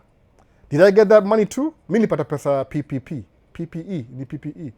Payment, payroll, nini. Nikaambia wife, hii pesa ni ya payroll. Tukaipay kwa payroll, tukapay taxes. So our books were clean. Pesa ya gava usicheze naye, juu watai audit. It might take them 3 years, watai audit bado. So I said, kama sijui walikuwa audit. They didn't clean up their books. Hawaku hire accountants. They're serving time in jail already. So now come politics. 3 years after. Oh, wa Somali, come on. It's been 3 years. No. See, hii walishafungwa jela already. It's a small fraction of the community. See wote. Sababu Minneapolis, mali wa Somali wanaishi, Sida hapo, Sida Center, Sida, hiyo place wamedominate. Kwa nini? Because unajua wa Somali, wewe nani Mustafa, kama wewe ni Msomali. Wa Somali kuna restaurants zao, just the usual, mimi so Isili, unaona? Ukibring wa Somali, utafungua mosque. Kwa nini? Hapo ni wana pray. Kuna Islamic centers. Kuna mingi sana siku hizi, by the way. Aya, au saidiana, by the way. Kuna Somali Mall. Itoka Camel Mall. Kuna Somali Mall kama uko Isili. Everything is the same. So they are building the community around their neighborhood. Mostly wako Minneapolis, wengi wao. Eden Prairie, Shakopee, hizi ni jina za cities, by the way, around city, kama mtaani, kama Buruburu, hivyo. So according to mimi, si big deal. Ni vile, there's one thing going on in 2026. Mustafa, governor wa Minnesota, jina yake ni nani? Tim Walz is running for office again this year. So, if Republicans wakitaka kumtoa into office, what are they going to do? Wanatafuta a smear campaign. Wanatafuta failure za administration zake, alafu watazi bring front and center, wazi push forward. So, which is the pain? Wameanza na ule mayor karibu wa win mayor ule wa Minneapolis. Ali lose. So what next? Tafuta kitu ingine ile derail campaign ya Tim Walz. Tim Walz was supposed to be vice president wa America. Alikuwa ndio running mate wa Kamala Harris.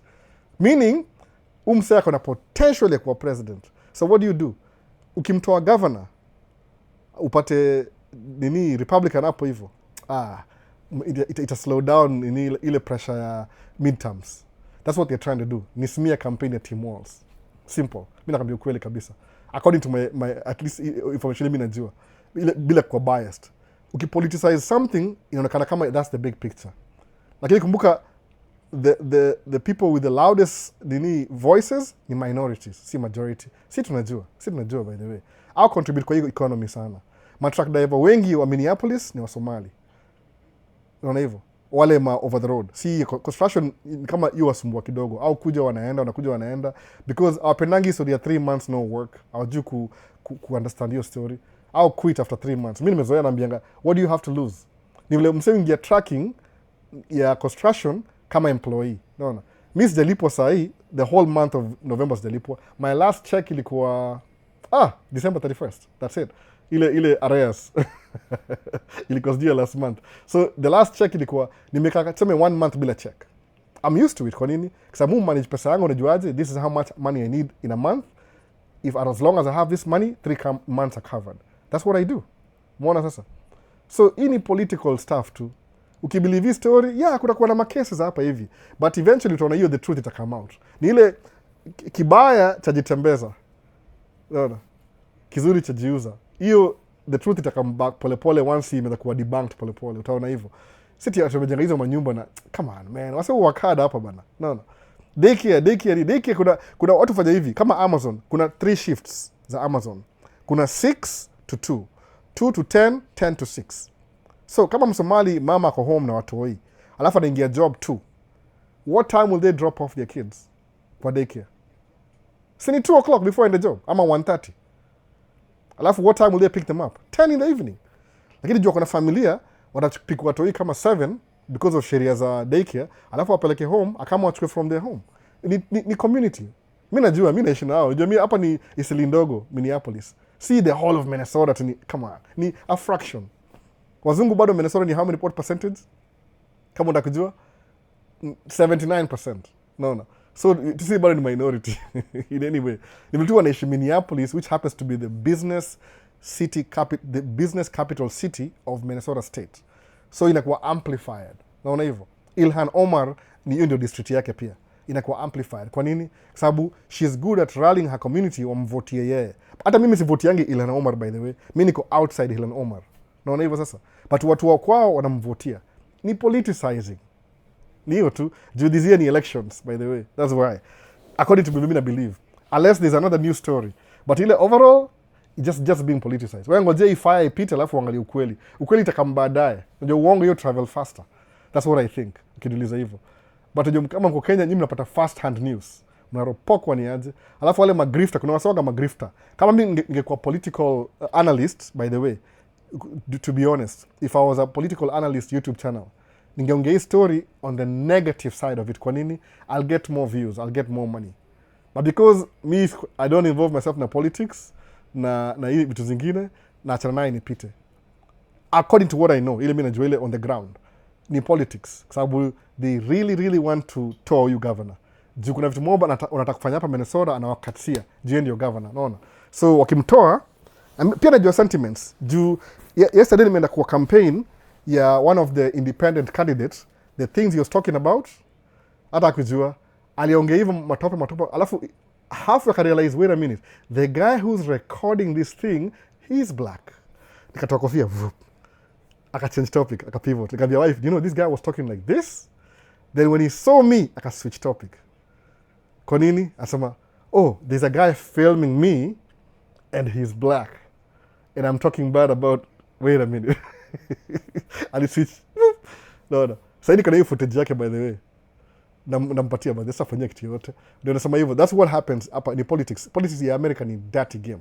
Just like anywhere in the world by the way. Lakini hapa hivi kuna smear campaign ni another level. Tuendelee. Hii imeisha hivyo.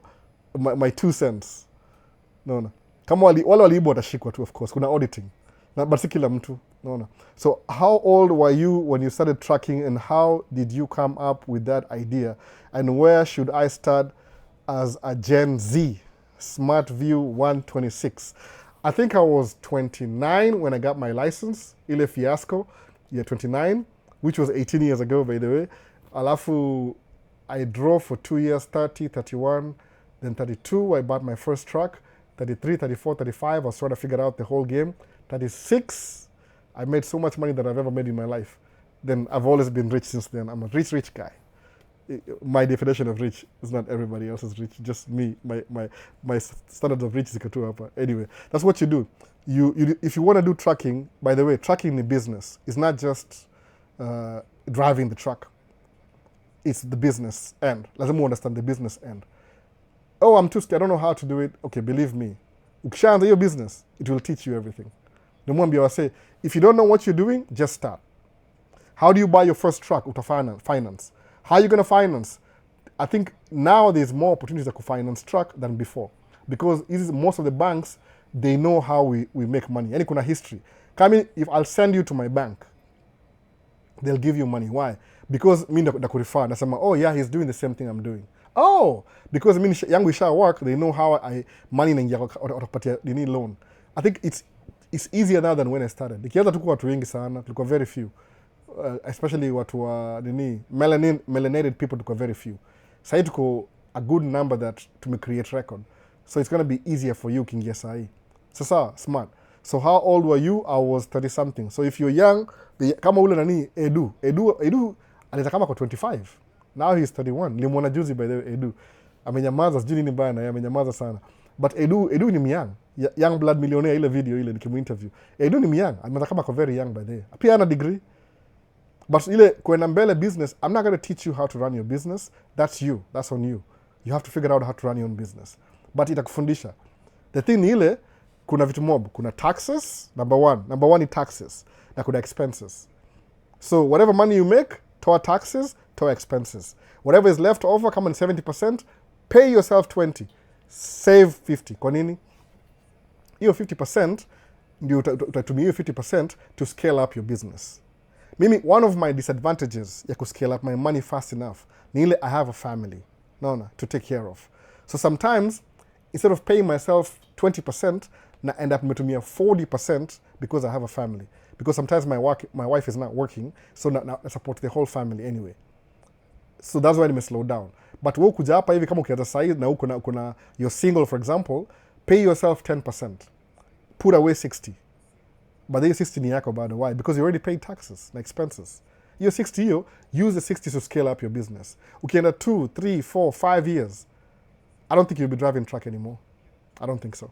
I'm going to be honest with you. If you keep driving truck after 5 years, na una save 60% of your income, maybe because you want to, not because you have to.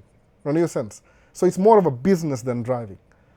But ukichukua when the trucking heavy and you make money, and you spend 70% on your expenses, and you pay taxes and expenses, alafu you spend the whole amount of money, you're not scaling up your business, 3, 4, 5 years uta quit. Kwa nini? Because if you're spending 70% on your lifestyle, the next year itakuwa 80, the next year itakuwa 90, 100. Okay, nimesema 80, 90, 100. Watu wa Kenya wale wanagopanga accent, I apologize. By default muongea hivyo by the way, najishika. Muongea 80, 90, 100. 90. Wakenya wale, I have to take care of you guys. Wale wanagopanga accent, ni 90. So ni hivi, unafanya hivi, keep extra money, the extra money you get to scale inamaanisha, scaling up inamaanisha kujenga biashara. Hiyo ndio jina nimesema nini? Hiyo ndio translation. Scaling up means you're scaling up your business. Like you're growing, that's scaling up. So pay yourself less in the beginning to scale up your business, because the business needs that. 3, 4, 5 years, I'm telling you, man, maybe niko wrong. No. It 100% it'll work. Utakuwa na more money than you need, you'll stop driving truck. Or you'll continue driving truck, not because you have to, because you want to. No. Say that kama hobby. Yeah, I'm just driving like just whatever. No, evil too. That's what I'm saying. You need discipline your business. City could drive truck on your nini. That's the beginning, could drive truck. Utalipa loan ya, if preferable no truck brand new. If you can't, answer a 2-3 year old truck or 5 year old truck or 7 year, I don't know. But answer your journey. You'll never go wrong. Mimi nilizana gari ya $13,000. Mona. I didn't even believe we would make it. But because I was driving the same truck that I bought. So eventually, nililan. Yani ni game. Na muoga na familia. So, wife yangu atakwenda kufanya master's degree from next year. She's driving now. So because she's driving, I have more money now because anasaidia na kulipa bills zingine. That means now I can go back to scaling my business. Because my trajectory from 4 years ago, by now we should be having 5 trucks. By now. One of us angekuwa quit kabisa. Nivile we had another kid, akarudi shule. So life happens. Lakini si ati kuna any inconvenience. It's like we do the best out of what we have. Are we still going to have 5 trucks? Maybe, maybe not. Mona, we can have even 3 to maximize tuanze investment ingine. Kwa my goal mimi ni kuingia kwa real estate full time, si kuuza hao, kubuy assets na kuenjoy ile outcome. Sasa so kama smart view, if you're Gen Z, anza sahi. If there's another business that you know, mungejua tracking because that's what I know. Kuna wase they know group homes, kuna wase wanajua sijui other business, mimi sijui other business. Naongea tu ile, chukua my business ideas apply kwa something else you do that's good enough. If it doesn't make you a lot of money, don't waste your time, by the way. Ka business kama ni, suppose you're doing cleaning iko na do, but sometimes ina suffer, unapata you're spending more than you're making. Other tracking could be like that too, by the way. Any idea business iko universal kind of, you can apply it in different places na itafanya job. That's what I would say. Anza na side moja, alafu build, scale up your business. Ukidu hivyo, jipatie 3 to 5 years, utaquit.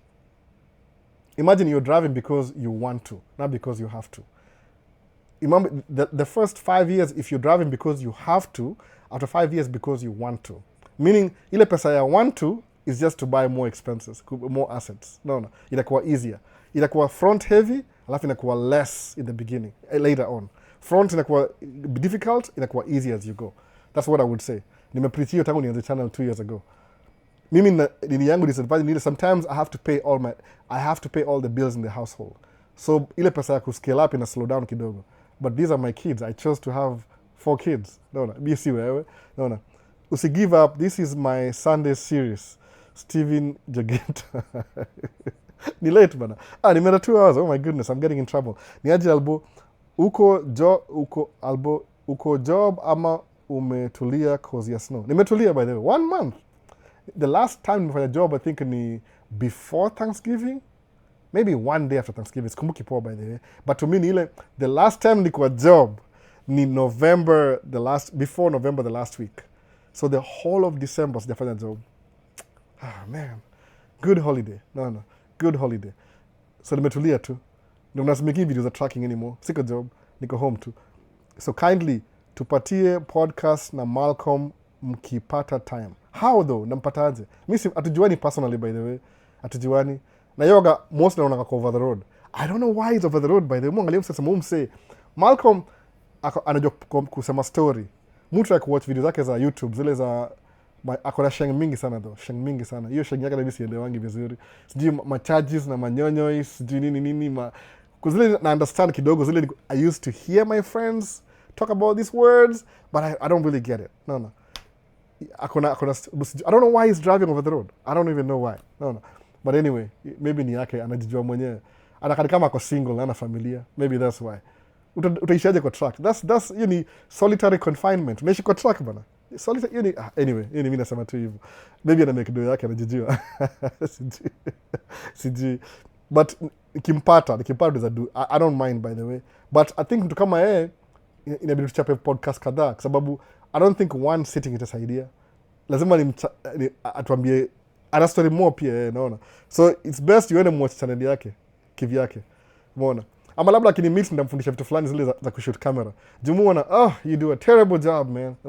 Mu share for free, by the way. If you meet me ndakwambia do this, do that. Take it or leave it, shauri yako. Nimesahau TikTok bana. Hebu tuone. Kulikuwa unalipwa hiyo time sasa. Afrizone. Business owner, mi si employee. So I still have enough money in the account mpaka maybe May. No. Business owner. See, mi sipatagi salary. Nililipwa, nikalipa expenses, nikalipa taxes, whatever's left over. So I'm still paying myself from ile pesa. That's what you do. Una accumulate dough kwa business side, then you keep paying yourself even when you're not making money. That makes sense. So, see ati, you're an employee. I have to punch in and get paid. I can be here another 2 months. Nimekaa tu. Ndanaona, tunaona vile nimeona. Vinaona. Hata si maso, ati di maso nimejenga. Ili kunaona tu kula tu. Stembei, kuna naona tu. Yani ile make sure hivyo. Pay your taxes, pay your expenses. Whatever is left over, check kwa business. So when you're not making income, toa kidogo, let the company pay you for your daily expenses. Alafu na move on. 1 month, 2 months, 3 months. Chapa inaisha. One of my friends anataka niende Louisiana. Sijui kama itakuwa possible because lazima niongee na mtu wa insurance. alafu niongee na wife kama nataka na watu peke yake, then ni drive kwenda Louisiana. It's like a very good content, by the way. I would love to, but we'll discuss dinner next week. But I think ndaangalia because tuja confirm insurance bado. I could go to nifanya job Louisiana, huko hakuna snow, hakuna contract moja ya 4 years. So there's a pale even in Louisiana for maybe 3 months, even kurudi hapa hivi March. But we'll discuss that. Tuja finalize bado kabisa. We're discussing that bado. Hope bado niko live sijui. Niko live bado hata sijui. Hii nakataanga. So hiyo ndio mambo ya business, by the way. You don't need to make money every month. You still have enough money. But moderation, juni business. Kuna ile budgeting. Usiblow budget ovyo. I'm trying to open, okay, hapa hivi nitumie nini? Nitumie. Mazi hii inakataa kurefresh. TikTok inakataa kurefresh. Mu feel guilty, ikataa. Na miss comments. Hata sijui nitafanyaje mpaka hii job. Inakataa, naona. Inakataa kabisa. Bro, how do someone come out of a recurring debt? Like what? Audrey. Like what kind of recurring debt? Credit cards? Credit cards are very simple. Make more money. I'm gonna, okay, maybe nimeenda past yangu, I think it's 2 o'clock. Watu Kenya na kulala. I've been here 2 hours. Labda naenda 3 hours. Sasa nijaribu tu. Atajamna mimi leo sijui. Hope mtu yeye amelala. Recurring debt ni kama credit card ama car payment. What you do ni ile hivi. You need to make more money. Hakuna siri ingine. There's no secret, by the way. Mimi niliaccumulate so much debt nikiwa job because unapata kama tuseme nimelipwa mshahara leo hivi, alafu my mom is sick. Namtumia hiyo pesa yote, natumia credit card. Kisema nilipa next month. Next month inafika, I don't have enough money. Nalipa kidogo, nalipa interest. Na credit card, nilimax credit card karibu sijui ngapi, ni kwa 22,000 in debt. What happens ni ile, once I started driving my own truck with my own business, I was making more than I needed. So what I did ni ile, niko na make enough money, nalipa taxes, nalipa expenses, whatever left over najilipa kidogo. Then by December, I pay off one credit card. At least a chunk of it zimepotea. Alafu nazikata nazitupa.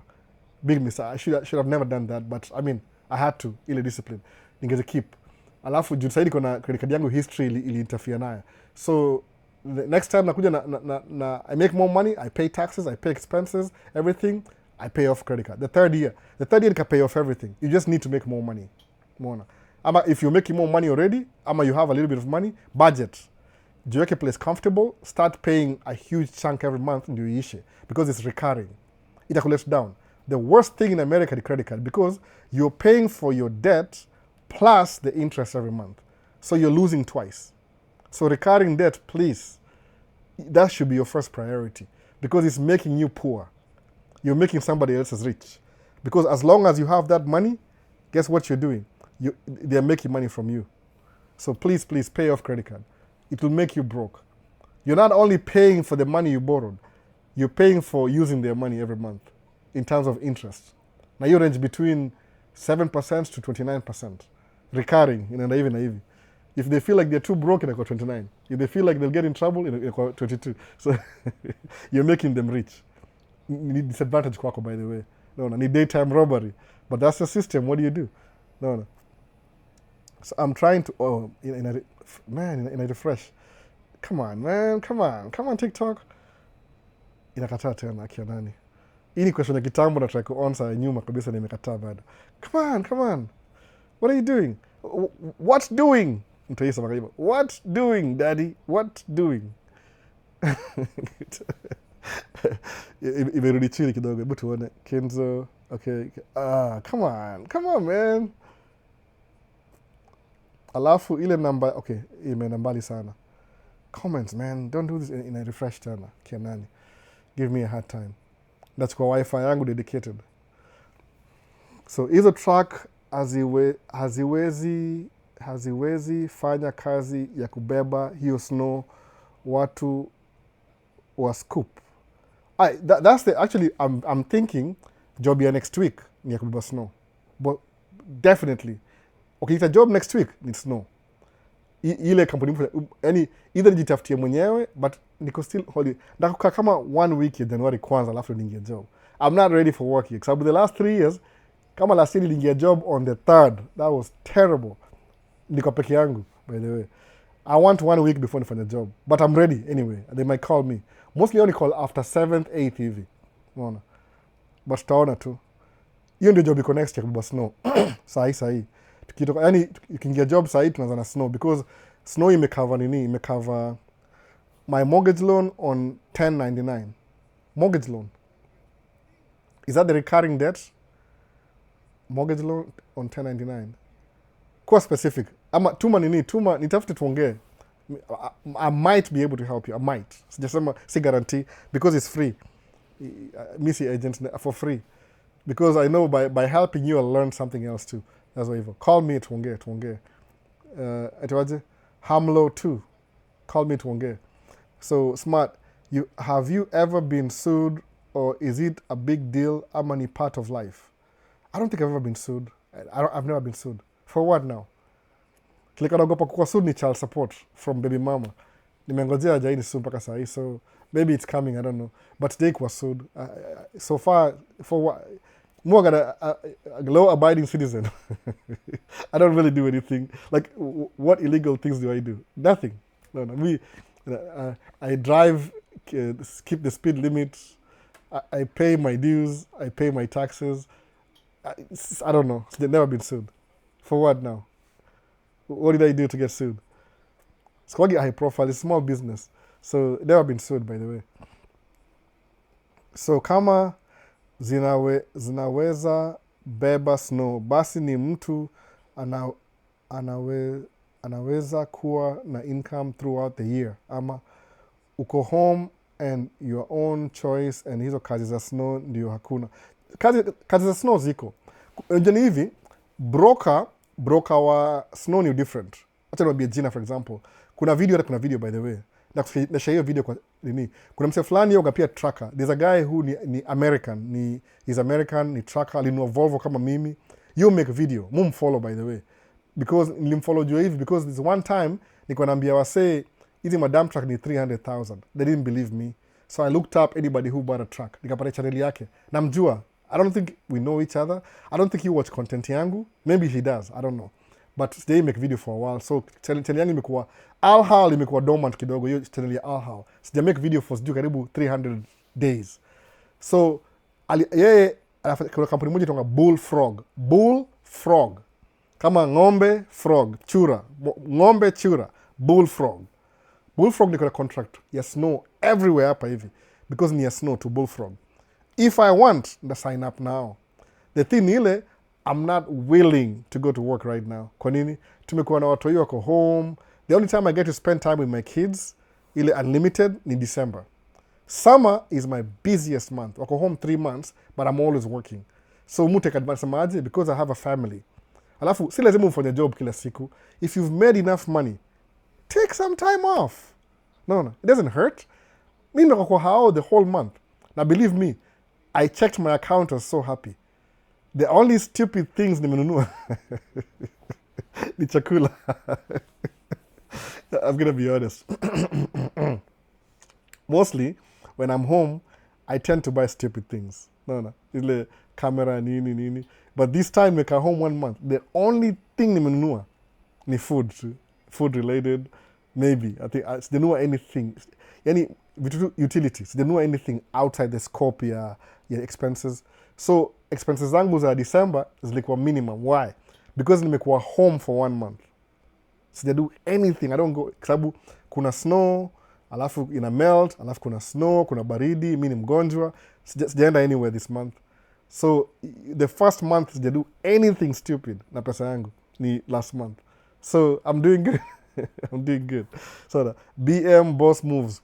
What about student loans and credit cards maxing? You have to pay down those credit cards because in hivi, okay, mufanyanga hivi. More gonna invest na life insurance, mbili, alafu na shares every month. So shares nilianza tu kama 3-4 years ago. So si big deal sana. Hizo ni vitu nimeanza 3-4 years ago. It's just jana mbali sana. Siwezi patia na ile amount. If you have a credit card debt, no.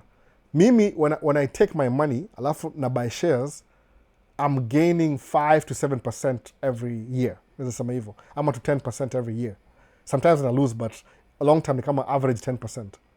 If you're paying credit card debt, do you know who's benefiting? The person who gave you the money. So you are making them 5 to 7 to 20%, where you earn your profit margin. No. Which is battery exhausted. Ya wapi? Yeah, camera number 2. I knew that's going to happen. Nili plug in. Tumeenda sana, by the way. So, sawa. Ni hivyo. I'm back again. I knew that's going to happen. Your camera here is suspicious. Bona, camera is offline. Am I back now? Na different camera to center. Okay, now. You, me, and you. Sawa. So, ni hivi. So, ni hivi. Ukisema, if you're paying credit card debt, you don't even have enough money to invest. So, overall, in your financial health, it's an unhealthy financial habit kukuwa na credit card, because the money you should be making from buying shares and stocks and interest and investments, you're losing by paying somebody else some premium you borrowed like 10 years ago. No. So you're making them rich while you're making yourself poor. So advantage ni ile, you're better off paying your debt off than paying somebody else's credit card. No. Even musema hivyo. It's a very unhealthy habit. So kangi kwa wewe, and you have a little bit of money, hata kama uko in trouble, try your best to pay off credit card. Kwa nini? Ndio uko na enough money ya kuinvest. Instead of losing money by paying somebody's interest, you make that money you're losing. Itakuwa poa hivyo. That's what I would say. No. Kamera imerudi.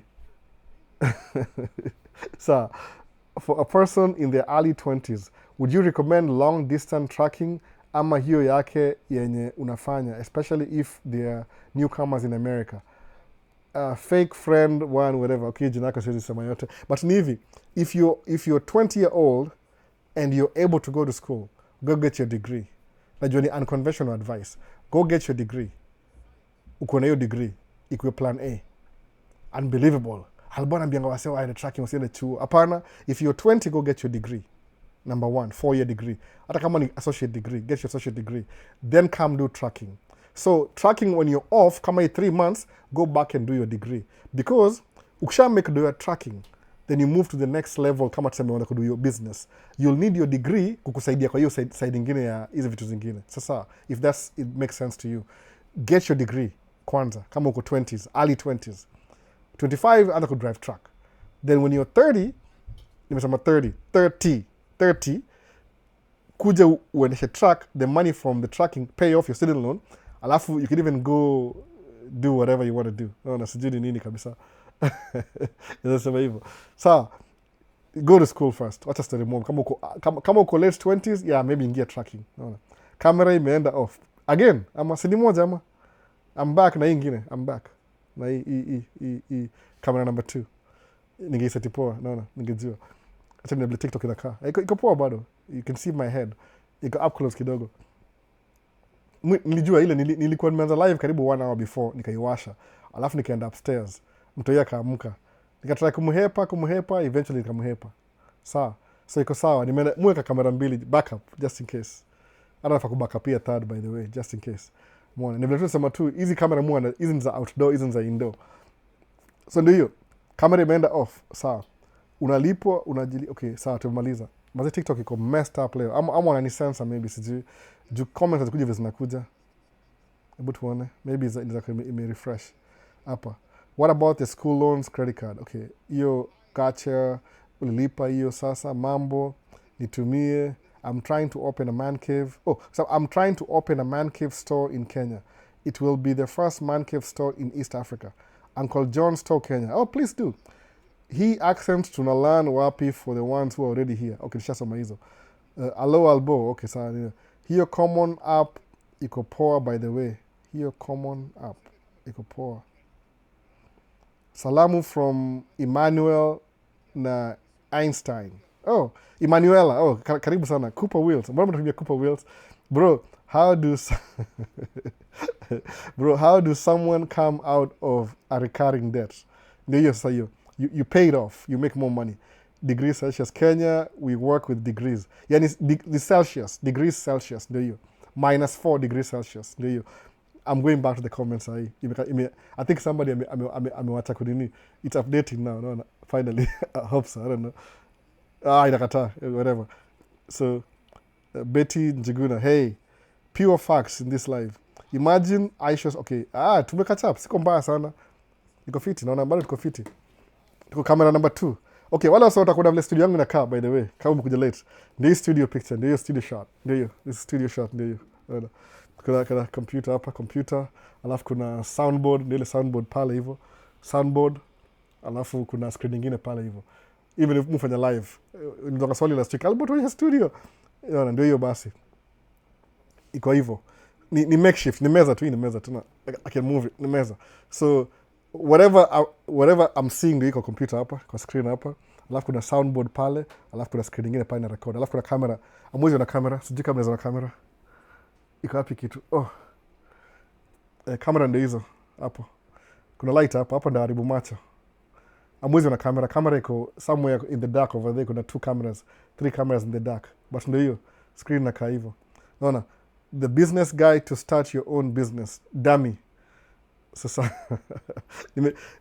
nimeka book zangu hapa mtu yeye ananikatia sana. Unaona? Hii ndio book, one of the books ile, The Dummy's Guide to Start Your Own Business. Sijui iko applicable America only ama all over the world, kitu kama hiyo. Alafu hii ni story ya slaves ile ilitonga the 1619 Project. Book sana poa kusoma. Inaongea juu ya mambo ya slavery in America. A little bit of it from this guy's perspective. Na inaitwa Nicole Hannah Jones, New York Times Magazine. Anyway, ndio hiyo sasa. Tumalize. Sawa. There are travels. So leo ni the 3rd January tangu tuanze Maisha States. Umeona? So TikTok imekuwa sawa all through. Kazi fiti. Imekuwa ama ni end yangu hapa hivi. Maybe there's something going on. Juu hapa hivi nikitry ku scroll comments ina freeze. Sijui kwa nini. Hebu tuone. Mpaka nasoma from phone nyingine hapa hivi. TikTok imekuwa sawa all through. Kazi fiti. Nimelan sasa. Man. Mufanyanga hiyo, by the way. If you want to do something, start before you're ready. By the way, just start before you're ready. Ukingojea mpaka perfection, hautai nini. Yani my motto, nasema motto, ama motto, M-O-T-T-O, motto. My motto ni hivi, msema aje, learn to embrace failure. Usiogope failure. If you fail, that means it's working. You need to try again. If you fail, you need to try again. Now, when you try again, don't try the same thing you did last time. Improve one thing about your failure. You increase chances of not failing. No. So, you number 1, ukifail. Alafu, you number 1 ile kufail. Alafu, don't wait until you're ready to do something. Do it anyway. Start before you're ready. Do hivyo. Because procrastination is a thing. Procrastination itakumaliza. Utadoubt before, yani utakuwa na so clouded up na doubt that you'll never do the thing. So, maybe I'm not too smart. You'll have a million reasons not to do it. Mwona sasa. So to be on the safe side, just start before you're ready. Mimi nianza live ya TikTok, I didn't even know what I was doing. Sauti inapotea. Ile homa yangu inaweza show up sahi. Start before you're ready. Alafu figure out as you go. Kama uko na simu, anza na simu. Sikubuy hizi cameras in one day, by the way. It took a while. Kama hii roadcaster, I think nilibuy 2 years ago or something. Sikumbuki hata. Yaani muinunua mpaka nasahau. Na nilibuy kama 2 years. I started using it like about a year ago. No, a year ago. Nikuwa naye na situmii, nasema it's just too much work. Sema unajua nini? If I keep saying it's too much work, I'll never use it. Start before you're ready. Sasa kamera, angalia kamera, tuko na kamera ngapi? 2. Moja imezimika, iko off hapa. Iko black kabisa, battery imeisha. Niliwasha kamera mapema, nikaenda upstairs for 1 hour. Kutry keep mtoia nini. So start before you're ready, embrace failure. Usiogope failure, by the way. Ukifail, do it times 2. Sema aje, I'm missing something. Do better next time. That's it. Utashanga. You'll always win. Jisalewa sema ona quit, unaendelea, utaenda kuambia hiyo story baadaye. Alafu utakuamini unasema hiyo story za jaba because au failing stage 1 na unaendua mpaka stage 5. Ndio hiyo sasa. Embrace failure. Usiogope. Umeenda kupata visa, umefail. Mimi nilifail 3 times. The 4th time kapata green card. okay, haikulingana ati nini on the same page ati because of this I did this. Ni ile mimi nilijua if I don't have a degree in Kenya, the only place nita survive ni kuja States. Kwa nini? One of my cousins alikam kuvisit. My cousins, hata sijai meet naye tangu siku hiyo, alikam kuvisit. Nikamuuliza maswali. Tulikaa the whole, yani tuliongea sijui from ilikuwa kama evening mpaka sijui 2 in the morning. Nikimuuliza maswali akiniambia life ya US iko aje, raising kids, kila kitu. She came to me, alikuwa bado akona jet lag, so nilitake advantage. So I knew exactly what I was getting myself into. But akaniambia overall, akaniambia overall is worth it. Nikasema nataka kwenda States. Unaona kama sina degree, nikienda mali na make enough money hata kuchukua student loan na kufinance education. That's much better than kukaa Kenya and cross my fingers and keep praying that one day the God of heaven atakama nitoe Kenya ni bring States. Why would he do that? No, if you don't want to, why would he do that? Sema atakama nitoe alafu take actions towards that. Yani that's what the truth is. Siwezi kudanganya. Sisemi ati na diminish your faith. No. Your faith ina need action. Kama ina action ni faith tu. Kama faith ni kama dreams. Dreams kukuwa real lazima uzikuwe na action. Ndio you live your dream. Kama mimi kusema kweli sahi, I'm actually living my dream. No. Living. Ile whatever I used to think about when I was 17, 16, 18, 19, 20, I'm living the dream. Na hii dream nila kuilive kukaa States 2-3 years, nili accomplish everything I ever wanted. Sometimes nilitumia deni, accomplish. But nili accomplish anyway. It doesn't matter how I got there anyway. What do I mean by that? Nilinunua DJ equipment, the whole DJ equipment yangu. I always wanted to be a DJ, bedroom DJ. Nikanunua turntables, mixer, computer, nikachukua ngoma, nikaanza kumix. That was my dream. Nika realize very quickly, you DJ dream iwezi make sense kwangu, nikaachana naye. So hata hii video hii nimeanza video kama mchezo tu. Some guy invited me, alikuwa photographer kwa wedding, akaniambia kama unishutie video. Because I'd done that before once or twice. Nikamfanyia hivyo. I didn't know that thing you are wedding you kumshutia video from one point it'll make inakuwa na camera hata kuliko zile yako nazo sahi. No. Alafu mimi niko na hizi camera and I don't even do it professionally. Mbona hivyo sasa? So I'm living my dream. So hata uko na dream. Alafu you don't do anything, you don't think about it, you don't do anything. Haitakusaidia. Okay, last minute, kwa sema aje, since niko na hizi camera hapa hivi ndio show. Sasa mara kujua vile mu recording kwa gari. Number 1 ni hivi. Mutumia hii camera. Nime unplug ama sijui kiko plugged in. Nimetumia hii camera by the way ni acha ni show. Sasa mara kujua vile hii camera ina work. How do you take this thing out? Na time kweli. Ah man. Swali ndizo last week. Tunamaliza live saa hii. Kuna tripod hapa hivi. Inakataa. Now that I want to get it out. Oh, backwards. Kanimeenda vibaya. Now how do I get it out? Oh, kuna mawai. Saa, ndio hii. Hii. Ikirekodi kwa gari mtu mie camera. Let me unplug everything wa show. Hii camera si mbaya by the way. Ni Sony ZVE. ZVE 10. Mona. Ndio plate yake. Camera ndio hii. Hii. Naitwa Sony ZVE 10. Somebody was asking me like, what do you use? So niko on bado. Iko on. Ndio hiyo camera. Sony ZVE 10. Naona hiyo ZVE 10. So iko na flip screen. So nime plug in continuous power hapa hivi, continuous power. Nimeingia hapa ndani. Alafu nimeweka HDMI cable hapa. So ina stream by the way. So what I use nikirekodi kwa gari ni hivi. Naweza tumia kamera, niwashow haraka haraka. Mtumia hii. Computer ndio hii, ndio hiyo. Portable. Hapa na hapa. Mtumia hii kamera. Haita make sense. Chini yake chini kwanza. Juu hii kamera main imezimika. So mtumia DJI Osmo Pocket 3. Ndio hii moja hii. Una flip hivi, inawaka. So ikirekodi kwa gari, natumianga 2 of this. Color consistency. Unimeangusha kitu, I don't know, hiyo nini. 2. Mtumia hizi 2. Nilibuy 2. Zinakaa hivyo. Zinakaa hivyo. Screen. DJI Osmo Pocket. Hizi camera they've been around for like 3 years hivi. So mtumia 1, 2. Alafu microphones ndio hizi hapa. Ziko hapa kwa hii kitu handle.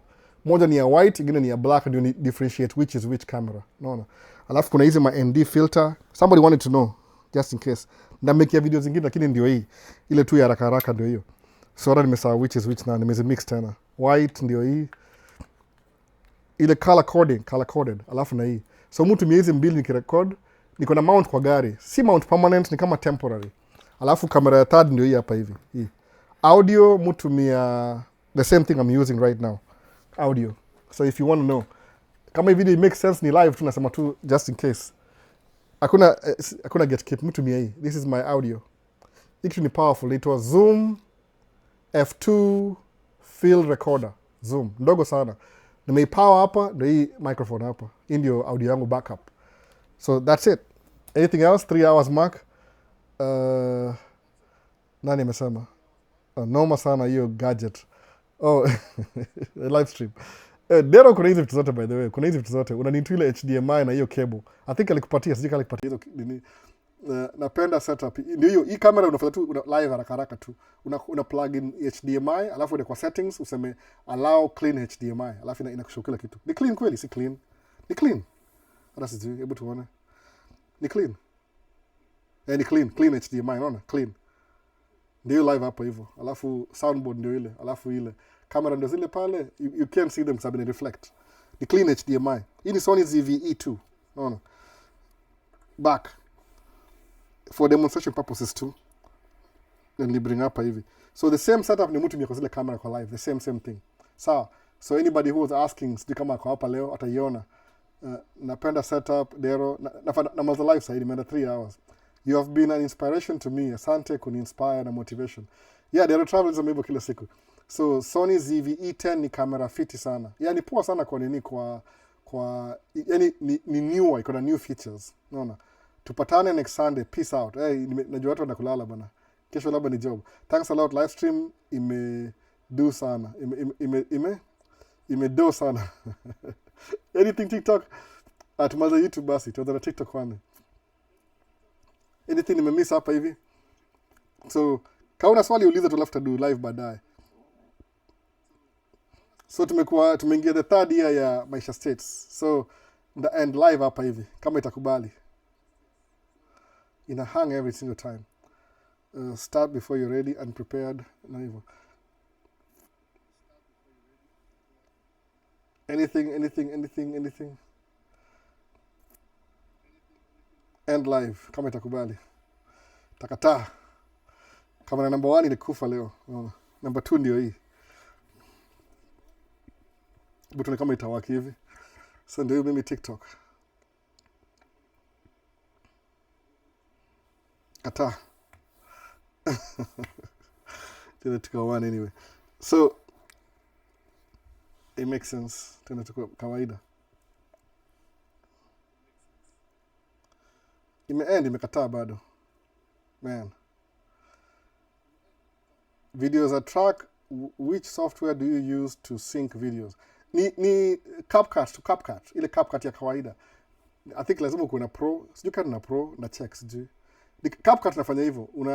There's some features lazima utumie. Ni CapCut inafanya hivyo. Unazisynchronize. Unasema tu sync audio and video ama sync video. CapCut iko na hiyo feature. Ina sync everything. Alafu unazitrim. Unatrim ile part ile, maybe unazitime maybe 5 seconds, muenda kama 3 seconds or 5 seconds. My main camera ni hii hapa. Ile kwa barabara. So hii ndio kama camera number 1. Alafu hii number 2, number 3 na switch back and forth. So unaweza sema 5 seconds kwa barabara, 3 seconds kwa mimi, 5 seconds kwa barabara tena, ama 5 seconds kwa barabara, 3 seconds kwa mimi, 3 seconds kwa view dashboard, tena 5 seconds kwa barabara. Unazitime to whatever you want sequence. Ile back and forth. Depends kile nasema. Unajua kama if I'm showing something, narudi back to ile kamera yako show. Alafu ni switch hapa. So go through ile minute by minute the whole entire video. Siku hizi imekuwa faster kidogo because nimelearn how to do it quick. But kitambo nilikuwa na struggle sana bana. Kitambo. So wacha ni end live. Mkitaka hiyo video niambie ndio afanyie baadaye. I'll do it. Ile ni make sure at least kila mtu amekuwa ako taken care of. Lazima niko place ile I can do it comfortably. Unaona? Sasa acha nimalize YouTube kwanza. Musa banga peace. Peace amount. Ile trademark ya YouTube. Tunamaliza juu ya recording. Sasa tuna end live ya YouTube basi.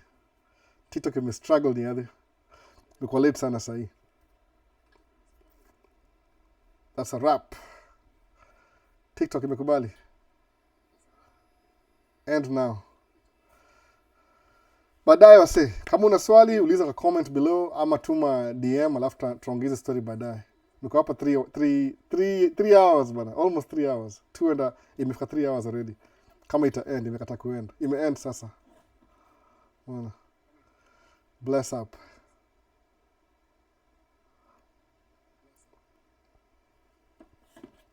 Baadaye wase.